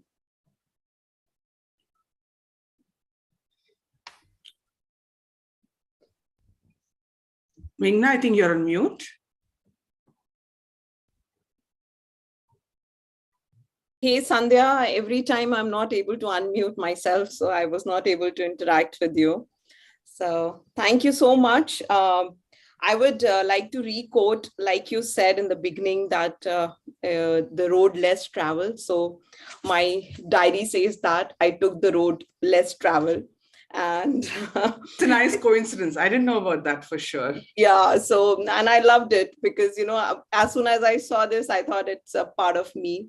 So great to see people with different experience and different journeys here. I would like to share mine. So I come from a family of a service class. So my father was in State Electricity Board. My elder sister, she's an engineer. Myself, I'm a computer science engineer. And I have worked for 17 years, in a job. And for me, the leap of faith I took was 3 years back, and where I decided, that it's time for me to find my purpose of life and contribute whatever I have learned without being, to deviate from my ethics, my principles. And since I belong to the career counseling line, it is a line which gets a lot of people's trust and faith in you. So when you come across so many parents and students have been part of my journey right from the beginning. I have been a lecturer in an engineering college to the university admissions marketing here in Dubai as well. So every time parents have paid, a lot of interest and trust value, and they say that, we trust you with your decisions, whatever you suggest for a child. But during my service life, I feel bounded by the, organizations you are associated with. You, at the end of the day, you have to be fair with them as well. So at that point of time, I decided it's high time I should be guiding and teaching these students in an unbiased way. I should, tell them that these are the best options available for you, give them the choices, let them explore and decide. So that was the, that that thought gave me the idea to do something on my own. Of course, having a secured background lets you, makes it easy for you to take a leap of faith in a better and easy way. And I did that. But then I started my company in 2019, and then COVID happened. But I don't blame COVID. It worked well for the education sector because people dropped their inhibitions. They were open to online sessions. In fact, I did a government project with the Telangana government for the residential schools there. We did a train the teacher program there. So it gave me a bigger platform across the world. People were receptive to it. It started out well. But yes, being a woman entrepreneur, and that too coming from a service background to the business background, you require a change of mindset. You need to think differently. And sometimes you get surprised by yourself, things which you don't know that you were capable of and you could do. Now you can do that. So I think the biggest aspect is the change of mindset, which change the perception about you also, and it gains and incites confidence into you that how things can be taken up. And rest, probably I'll share my journey as and when the conversation goes on. Thanks, Meghna. Yeah, again, a different journey, but I'm sure as we look forward and hear it out from the others as well, I'm sure a lot of common points in terms of looking deep within yourself. I think in terms of understanding what is it that you would kind of wish to take on, probably, I think those, I'm sure, will be some common themes that will emerge. Let's shift gears. So Hima, I mean, the world of intellectual property rights, patents. So how did that journey of yours start? And where do you see, how did that really start and progress to where you are now today? Thank you, Sandhya. So, according to one of the women entrepreneurship study done by Bain, it says that 59% of ladies try to work because they just wanted to reduce their dependency on spouse and family, whereas 46 they worked to break the ceiling. But I belong to neither of them. I just had a flair towards the studies that I did, and being a university topper, I always had some connection with my subject, want to remain, stay there, study more, and as Leela told, fly off, do some research thing. But coming from a very middle class a family, girls, they were not so free enough to send a girl abroad to do her master's or study there. So I stayed back, but I did wanted to do something in this field. Then patents was one of the options that I had, where I could lay hands on what are all the new technologies that come up in before the world sees. It's we who actually touch, feel, see, or work about, sketch how the roadmap does feel. So with this, I actually started off, it was accidental. My entrepreneurial journey was purely accidental because it was a compulsive accidental role that I had to take up because of my child. When I just started this up, I had a month's baby. I just delivered her and I had to start it from a scratch. So it was a long journey where I had to carry my baby, whom I was feeding. She was just 2 to 3 months old baby. I just, wherever I had to go, all to the offices and all, I had to carry her, feed her, then keep her inside the car, or carry her along with me and go. But as Lakshmi Garu was saying, in the earlier panel, there was an organization who calls up, and in 2000 she just got it out in 2007 or 8, but even 2014 the situation was same. When I was called up, one of my in one of the offices, I was just called out for a scrutiny, and when I went there, he was just asking, who's your MD? I said, I'm the MD of my company. He says, no, I just want a gent to talk to.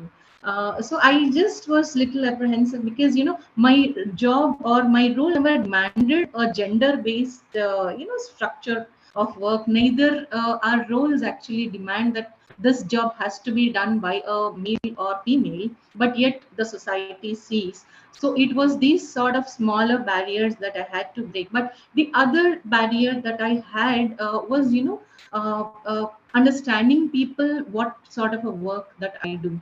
IP is a very less traveled field where I had to convince people even for employment. IT, it was far more, where the people travel, but IP is a very less traveled road. So it was too difficult for people to make them understand what I do. Point two, it was too difficult for me to get in employees, board them. So if an interview used to be for 1 hour, 45 minutes was their counseling, interview part actually was only 15 minutes. This was the barrier. These were a few of the barriers that we just crossed, and then we made up. And now I am in a position where, apart from my parent company, I just am a part and founder, and also a partner for 4 other companies. And apart from that, as I'm a part leading a vice chair for Indian Women Network as well. And where many barriers there are there, Sandhya, to talk about. I was very hesitant to talk to, or very afraid to come and just say. I just love talking, but in public forums and all, I was so scared. Like that stage fear always was a part of me grooming like a child, which I just had a barriers to break, and join guys, and then travel on these things. So I think, yeah. So this entrepreneurship, it came and I just carved it.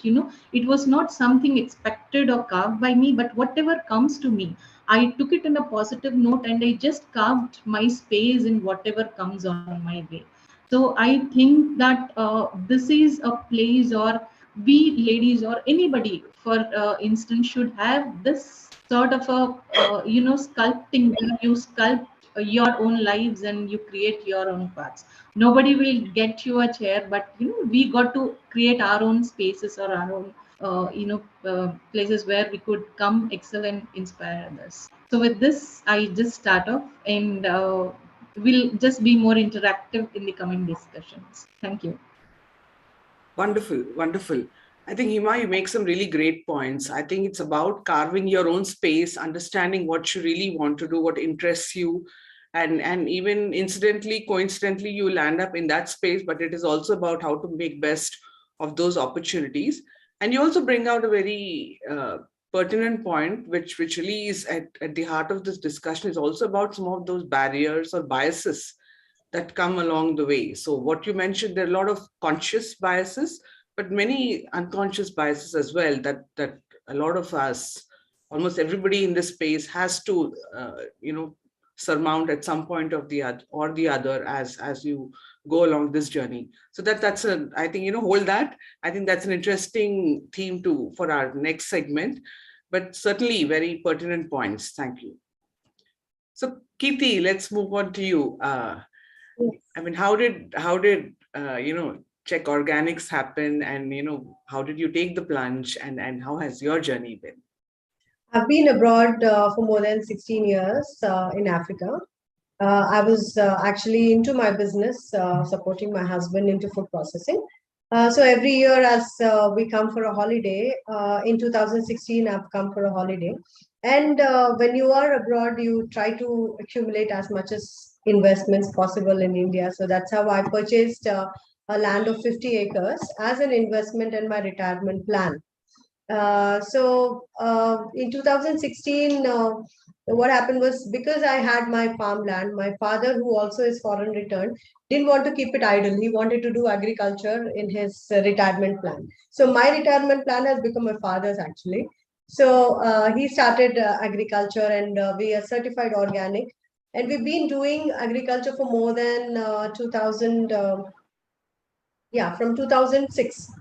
So from then it's been there. We've been investing as an organic farmers, but we've never seen that profit because organic farming is very high cost and more manual work. We don't use chemicals, so everything we have to do manual, even the weeding. So that was very expensive, and the product, of course, will be expensive because the process is high. So In 2016, when I came for a holiday, I've seen that we've been doing agriculture, but never got a rupee from it. And why are we not able to sustain being organic farmers? Whereas it was just booming that time, a lot of organic market was happening. So then I thought I'll stay for a year and see. So I gave a shock to my husband saying that I'll stay back with my 3 children. In fact, I was ready to even change their school from Nigeria to India. So my husband supported. He said, okay, take a plan for 1 year and see how it works. So at that 1 year, I lived, I have my own house. So I lived in that house with my 3 kids, with my parents' support, and studied to the ground level as to what a farmer would go through. Because I've seen farmers are never getting rich, they always, because I had my funds, I could sustain, but if I have to live just with agriculture, it wouldn't happen. So I studied in detail for a couple of months. And then I thought, I should not give my produce to the middlemen because they are exploiting. I went to making my own retail store, and then with a brand name called Check Organics, and then started making my branded product and selling it directly as a farmer to the consumer. So that concept actually worked very well. It kept me going, and my work was known to people. People appreciated that, this direct farmer is selling the product. So that 1 year went very well. And I felt the other point is, no matter where we live, whichever country you live, nothing like India, because the culture which my kids have learned in that 1 year span, I felt I should continue living in India. So I decided to continue in India. And so my husband was managing business there and me here. We did well. And I've been growing gradually, learning more. And wherever I've seen no possibility, I've created a new possibility. Yeah. Okay. So then this pandemic period, that was again a big challenge. We had all our farmers who worked in our farm have left to their natives, and my entire produce was just neglected in the farm. Even we could not go because there was a complete lockdown for a couple of weeks. So that has put me to a loss. And because we had a lockdown, there was no possibility to go ahead with my retail, nor my brand, or my agriculture. That has given me a new possibility of creating something new, that is some byproducts from what I have cultivated. So from there, we have come up with hair oil. With all the weeds we plucked from the farm, we have a lot of medicinal plants. And when you do a monocrop, you don't want any extra growth. So when we pluck those weeds, I've seen all the medicinal plants. So I said, let's make something new with it. So that's how I made a hair oil. Then came up with shampoo, with a lot of range of hair care.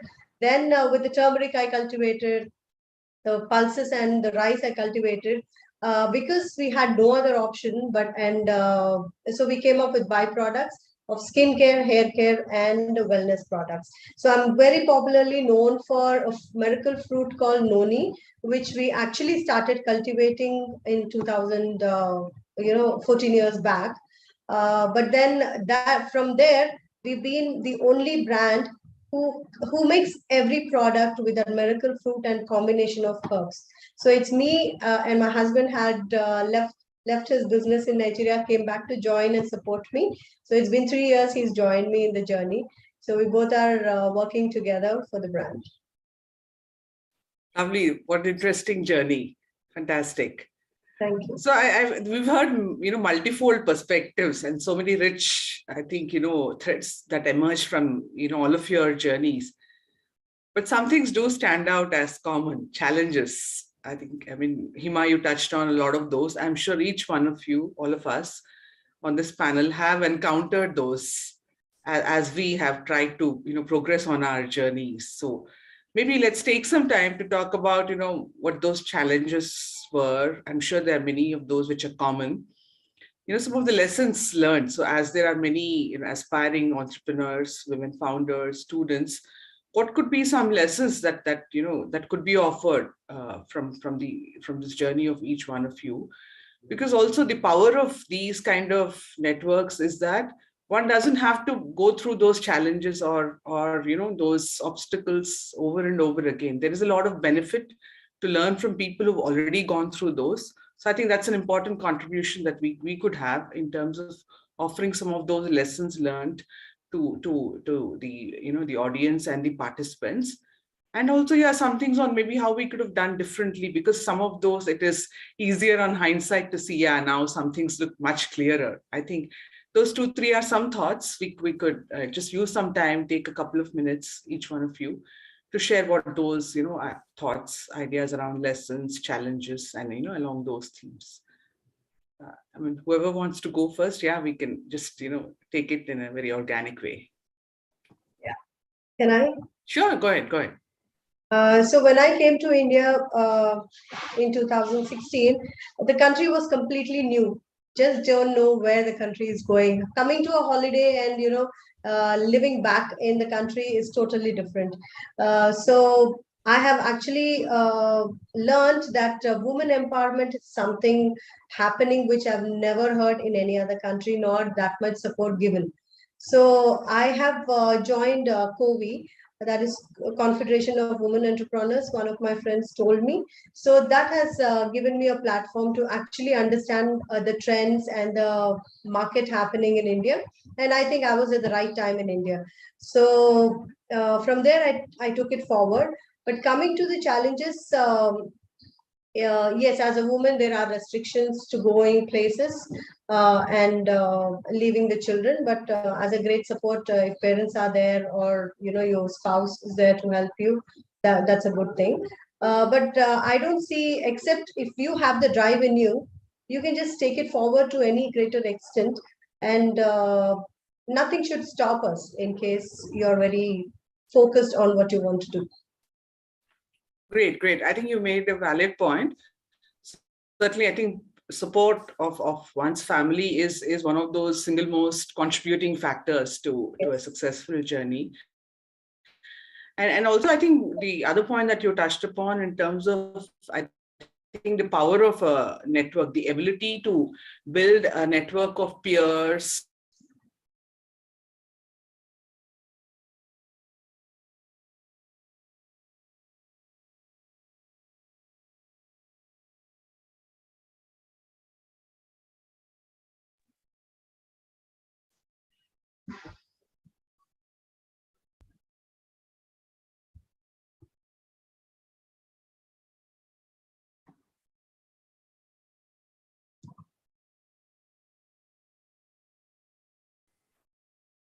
I'm sorry, I think I just dropped off for a bit, but I thought we had some valid points, and if Leela would like to just go next and touch upon, how she thought some of these challenges and what. Yes, Sandhya, just to mention here, like all the previous panel were talking, right, that, why to distinguish between a men entrepreneur and a woman entrepreneur. So I always believe that we have to evolve as an individual, irrespective of being a woman or men.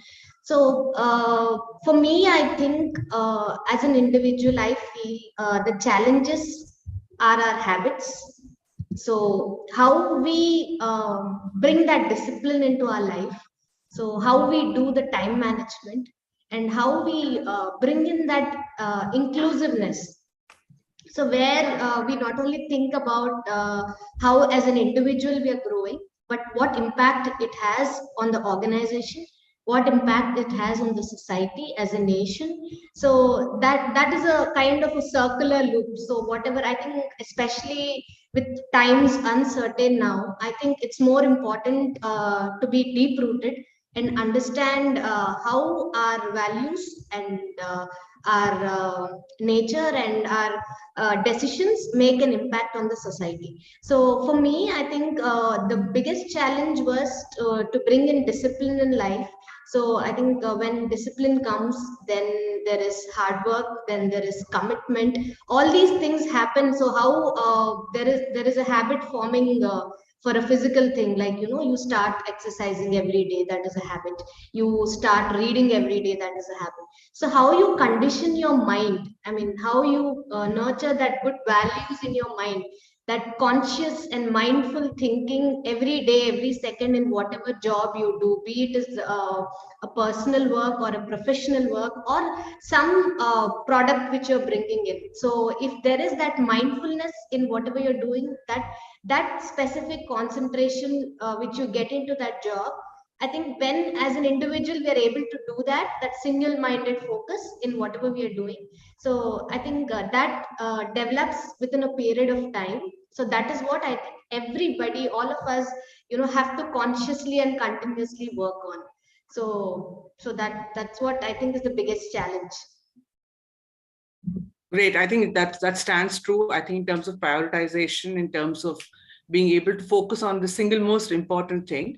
And also, I think, some of these are what we think of as challenges also tend to be self-imposed. In some sense, it's all in our minds while we assume.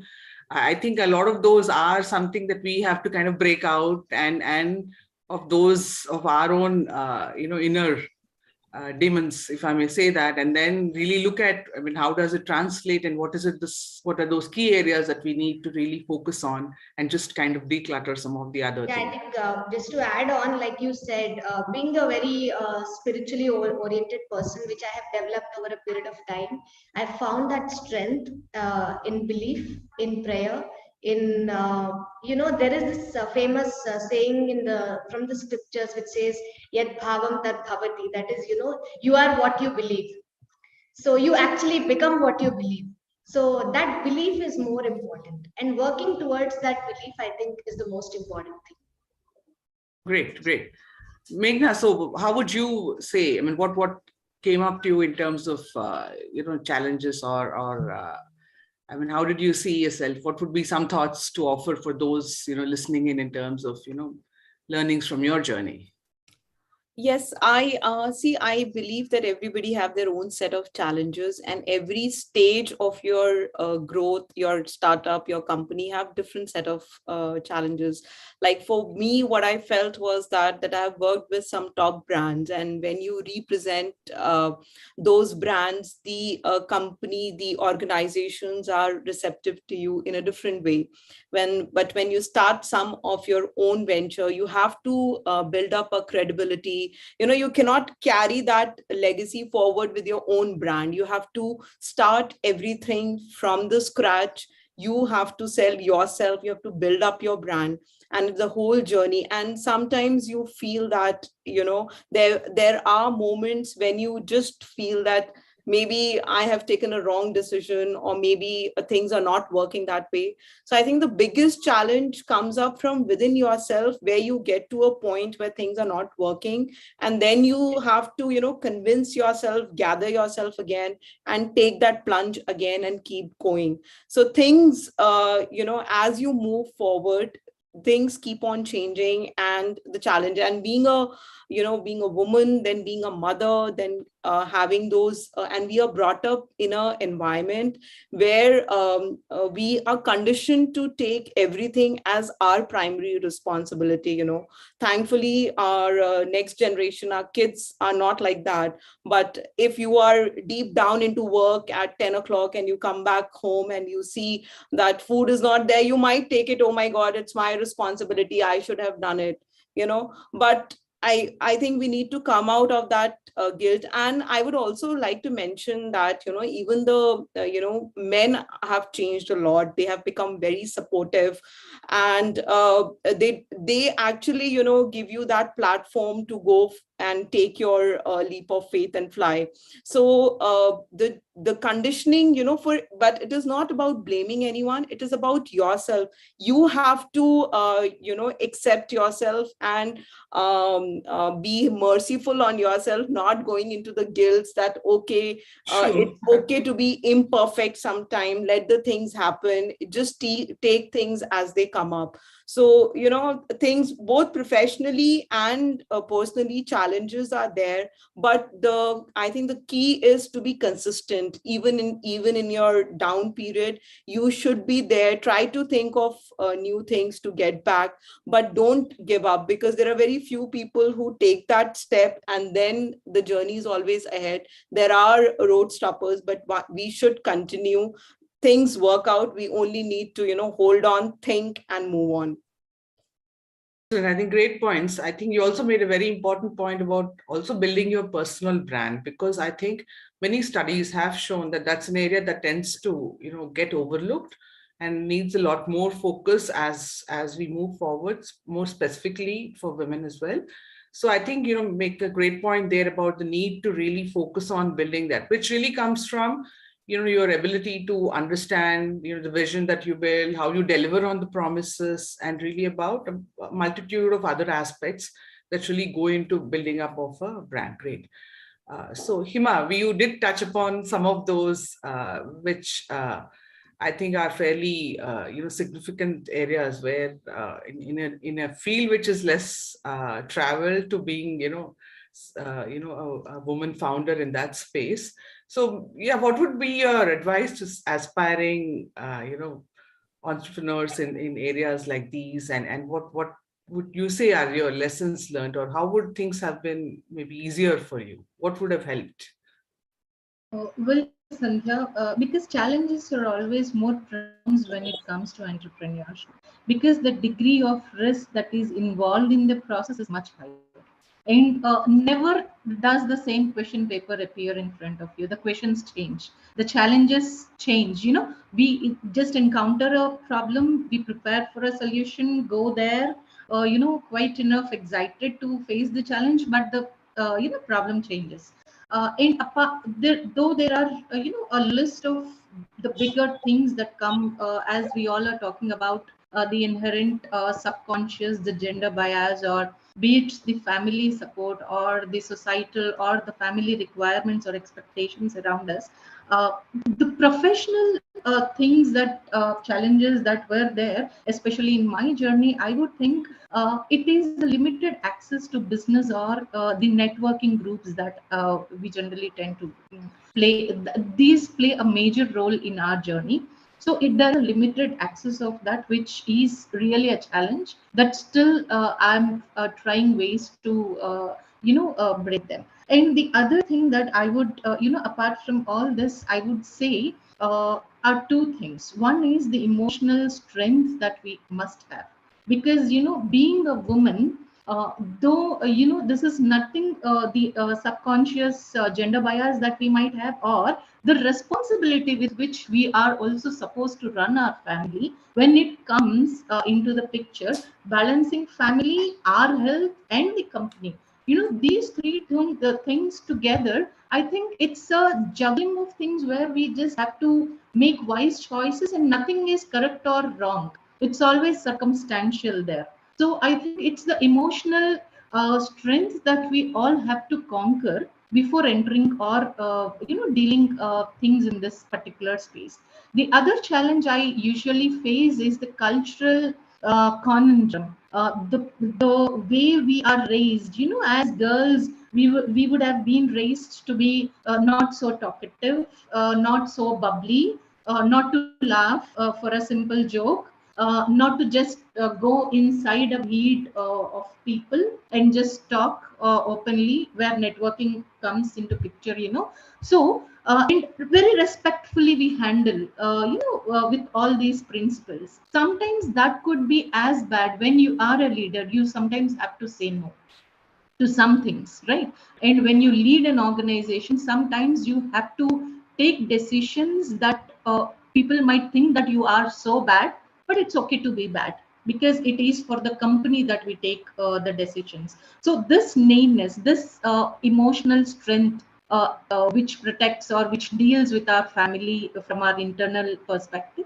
The second thing is people taking easy with us when we simply obey their orders, or simply be polite to others. So there is always a means where people just take it over and misuse that. So the knack of all these things, or the way we handle this social life, I think that is also one of the main challenge when you are doing business, especially in India, because when I handle the corporate clients, it's much more easier to me, because there the biasing definitely doesn't come in. But when I do handle domestic clients, or I go to places where these interactions are there, yes, it's still prevailing, which though we don't care, but we should seriously know the way to steer ourselves and come out of it. So this is the thing I think are my lessons. Thanks, Ima. I think you make great points.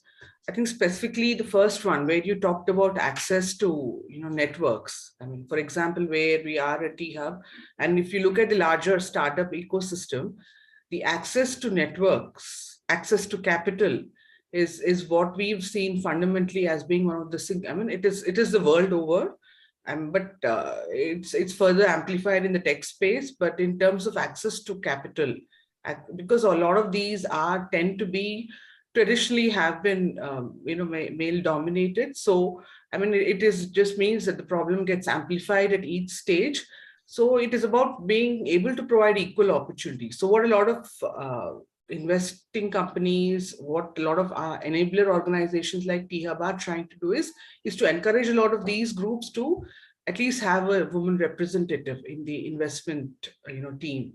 At least look in the investment committees, in some of those which are assessing some of these, because that's one step forward to seeing and to eliminating some of those inherent biases, and to be able to have a lot more women founders get a little better opportunity in being able to present. It's more about having more equal opportunity. Absolutely. Sorry to disturb at this juncture, Sandhya, because when you say a woman representative, this is what I find it, to be more helpful, because in my journey, when I was struggling to get funds, I just went to one of the, a firm that could help me get, prepare my balance sheet so that I would get a funding. It was so helpful, though I was their client, but since I was a woman, they through the papers literally asked me to get, I used to go around with my baby and come back. They used to give me one simple paper, say that they have forgotten something, and I just had to walk miles and get that xeroxed and submit. It was totally like they wanted to test my patience, or my determination towards achieving goal. That's what I think even today. That's what they tested me, and these are the steps where I thought of no backdrop. No, I wouldn't drop myself. I would just continue the journey, and these are the hurdles. So this was some sort of an inspiration rather than deterring factors for me, I would say. Absolutely. I think, Kanchan, we have a time hard stop, right? So I do know we could go on and on, because this is such a meaty topic, and all of us have so much to share. So how are we doing? Would you like us to close with some Q&A, or I think we have good 5 minutes, ma'am. I think 5 minutes, let's wind up the discussion. Okay, sure.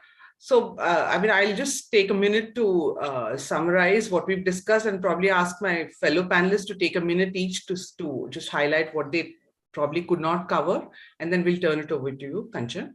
So I think we've really, I think, managed to kind of understand the journeys of our women founders here, where they've started and how they've reached where they are.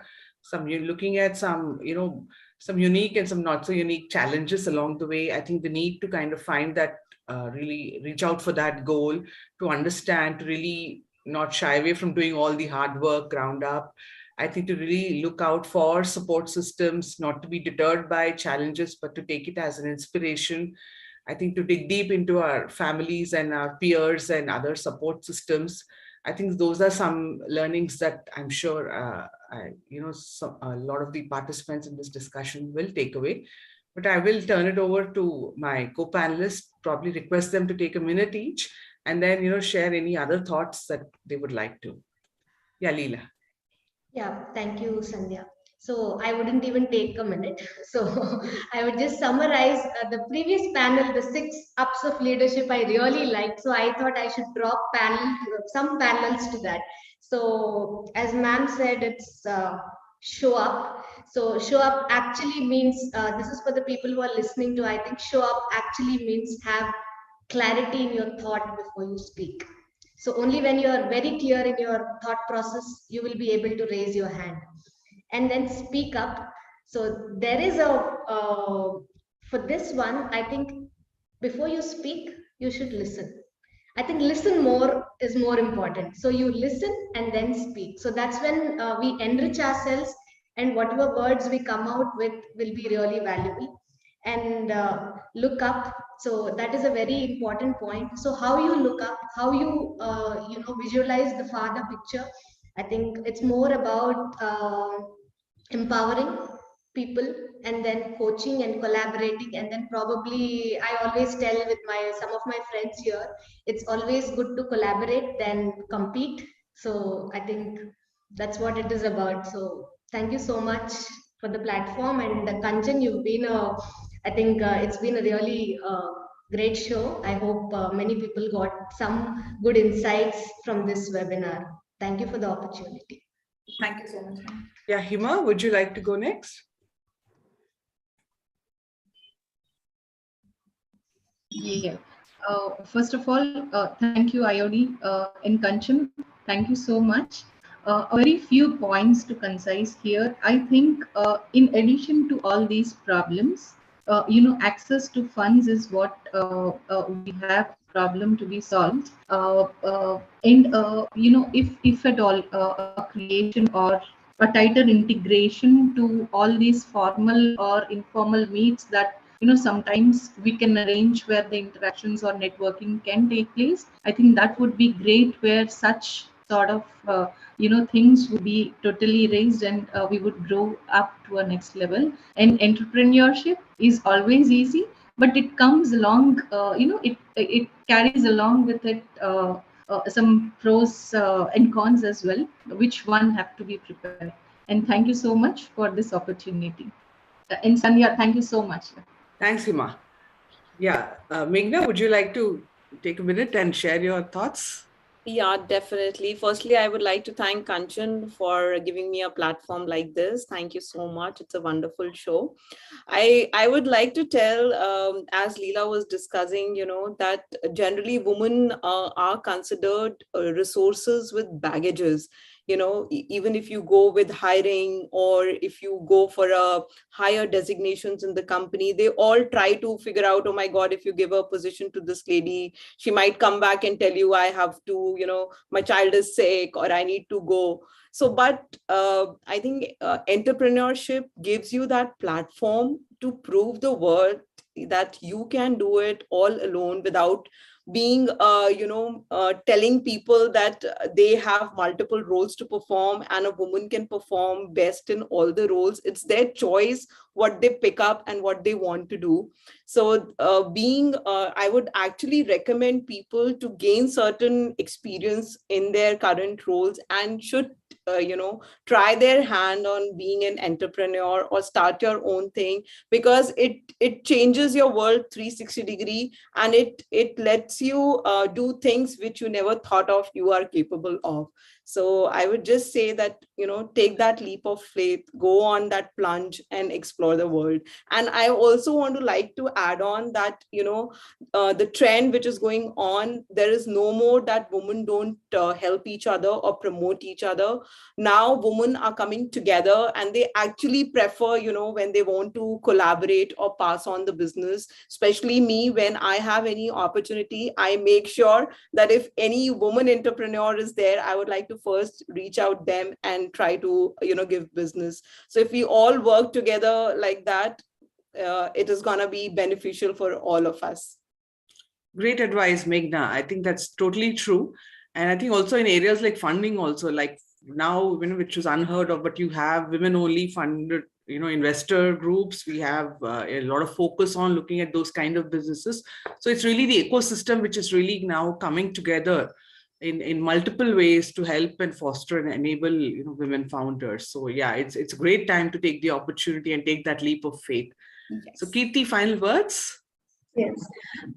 For me, being a woman entrepreneur, I feel is going to impact the next generations because being a mother of three, when I work, putting my heart and soul in it, my whole family involves in it. And I have my daughters and my son cooperating with me in my work when I work from home. So they are already learning in a practical way. And another thing is every startup has to continue. So as long as I'm alive, I'll take care of it. After that, what? So, inspiring my younger generation, I think somebody will take it forward as a family business. So that is something which I think is very important. We imbibe that culture in the children. When we are growing, they also grow along with it.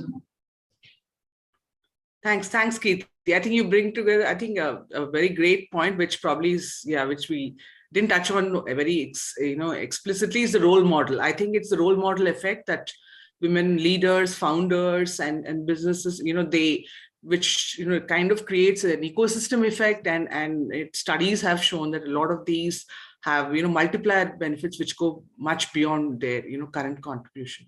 Again, excellent discussion. Thanks for being such a fantastic panel, and thank you so much for the engaging and insightful thoughts.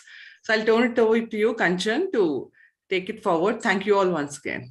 Thank you so much, all my speakers, beautiful women here. I think you are very inspiring, and we really had a lot to learn from. Thank you. Over to you, Jaya ma'am. Thank you so much, speakers, for an excellent interactive panel discussion. It was a pleasure hearing you all. So many things that I was looking for have been answered. So any questions that anyone has, may please put in the chat box. No, ma'am, we don't have any questions. If you don't have any questions, well and good. Thank you, all the speakers that have been very interactive, and thank you for all your presence. Now, I would request Ms. Kanchan Sharma, Regional Manager, Institute of Directors, Hyderabad Region, to give the closing remarks and vote of thanks. Thank you so much, Jaya ma'am. I think over the course of the whole event, I already feel a lot empowered. I think there was a lot of learning and inspiration that has gone in throughout the whole event. And this has been a very wonderful, informative and motivational session for all of us. And there are certain points, I think, which are very remarkable that I'd like to put it across. I think we all women need to look inwards and we need to grow. And self-doubt, I think, is one of the carrying theme that how do I make the switch, and these kind of questions, I think they have been to a large extent been answered throughout. And there was a very fantastic line that I came across: I am because you are. So I think we women are very giving in our nature, very empathetic. So I think it's time that we also need to start thinking about ourselves, and our support system needs to also understand that we need that kind of support to grow. And we also need to find our mentors and a team as well to be able to grow. So I don't think there is any time needed for us to wait for an opportunity to fall and then we need to grow. We need to carve our own niche. We need to carve our own path. And we all have the courage and strength to do it. So you all are our heroes, and you have inspired a lot of us today. So let's have many more such empowering sessions and help each other grow. So that being said, I, on behalf of IOD and IOD Hyderabad, extend our gratitude to all our associate partners, Shravan Shipping Services Private Limited, Ftronic Systems Private Limited, and our supporting partner, VHub, for being our sponsors. I would also like to thank all our distinguished speakers who've been very supportive and who've been excited and been there with us throughout the event to share their stories. And we had a lot to learn from. Thank you so much for all your inputs. I would also personally like to thank our chairman, sir, Mr. Suresh Chukapalli, for being a pillar of support for us. Many thanks to our president, sir, CEO, sir, events team, IT and design team for their support. Last but not the least, our beautiful star for the day, Ms. Jayalakshmi ma'am, our anchor for the show. She herself is an entrepreneur And I think she's been very active and she stayed with us, and she's volunteered to host our show. Thank you so much, ma'am. And we look forward to having more such sessions in the future. Thank you so much. Thank you. Thanks all. Thank you. Bye. Thank you. Bye-bye. Bye, Kanchan. Bye. Bye. All. Thank you, ma'am. Bye. Bye.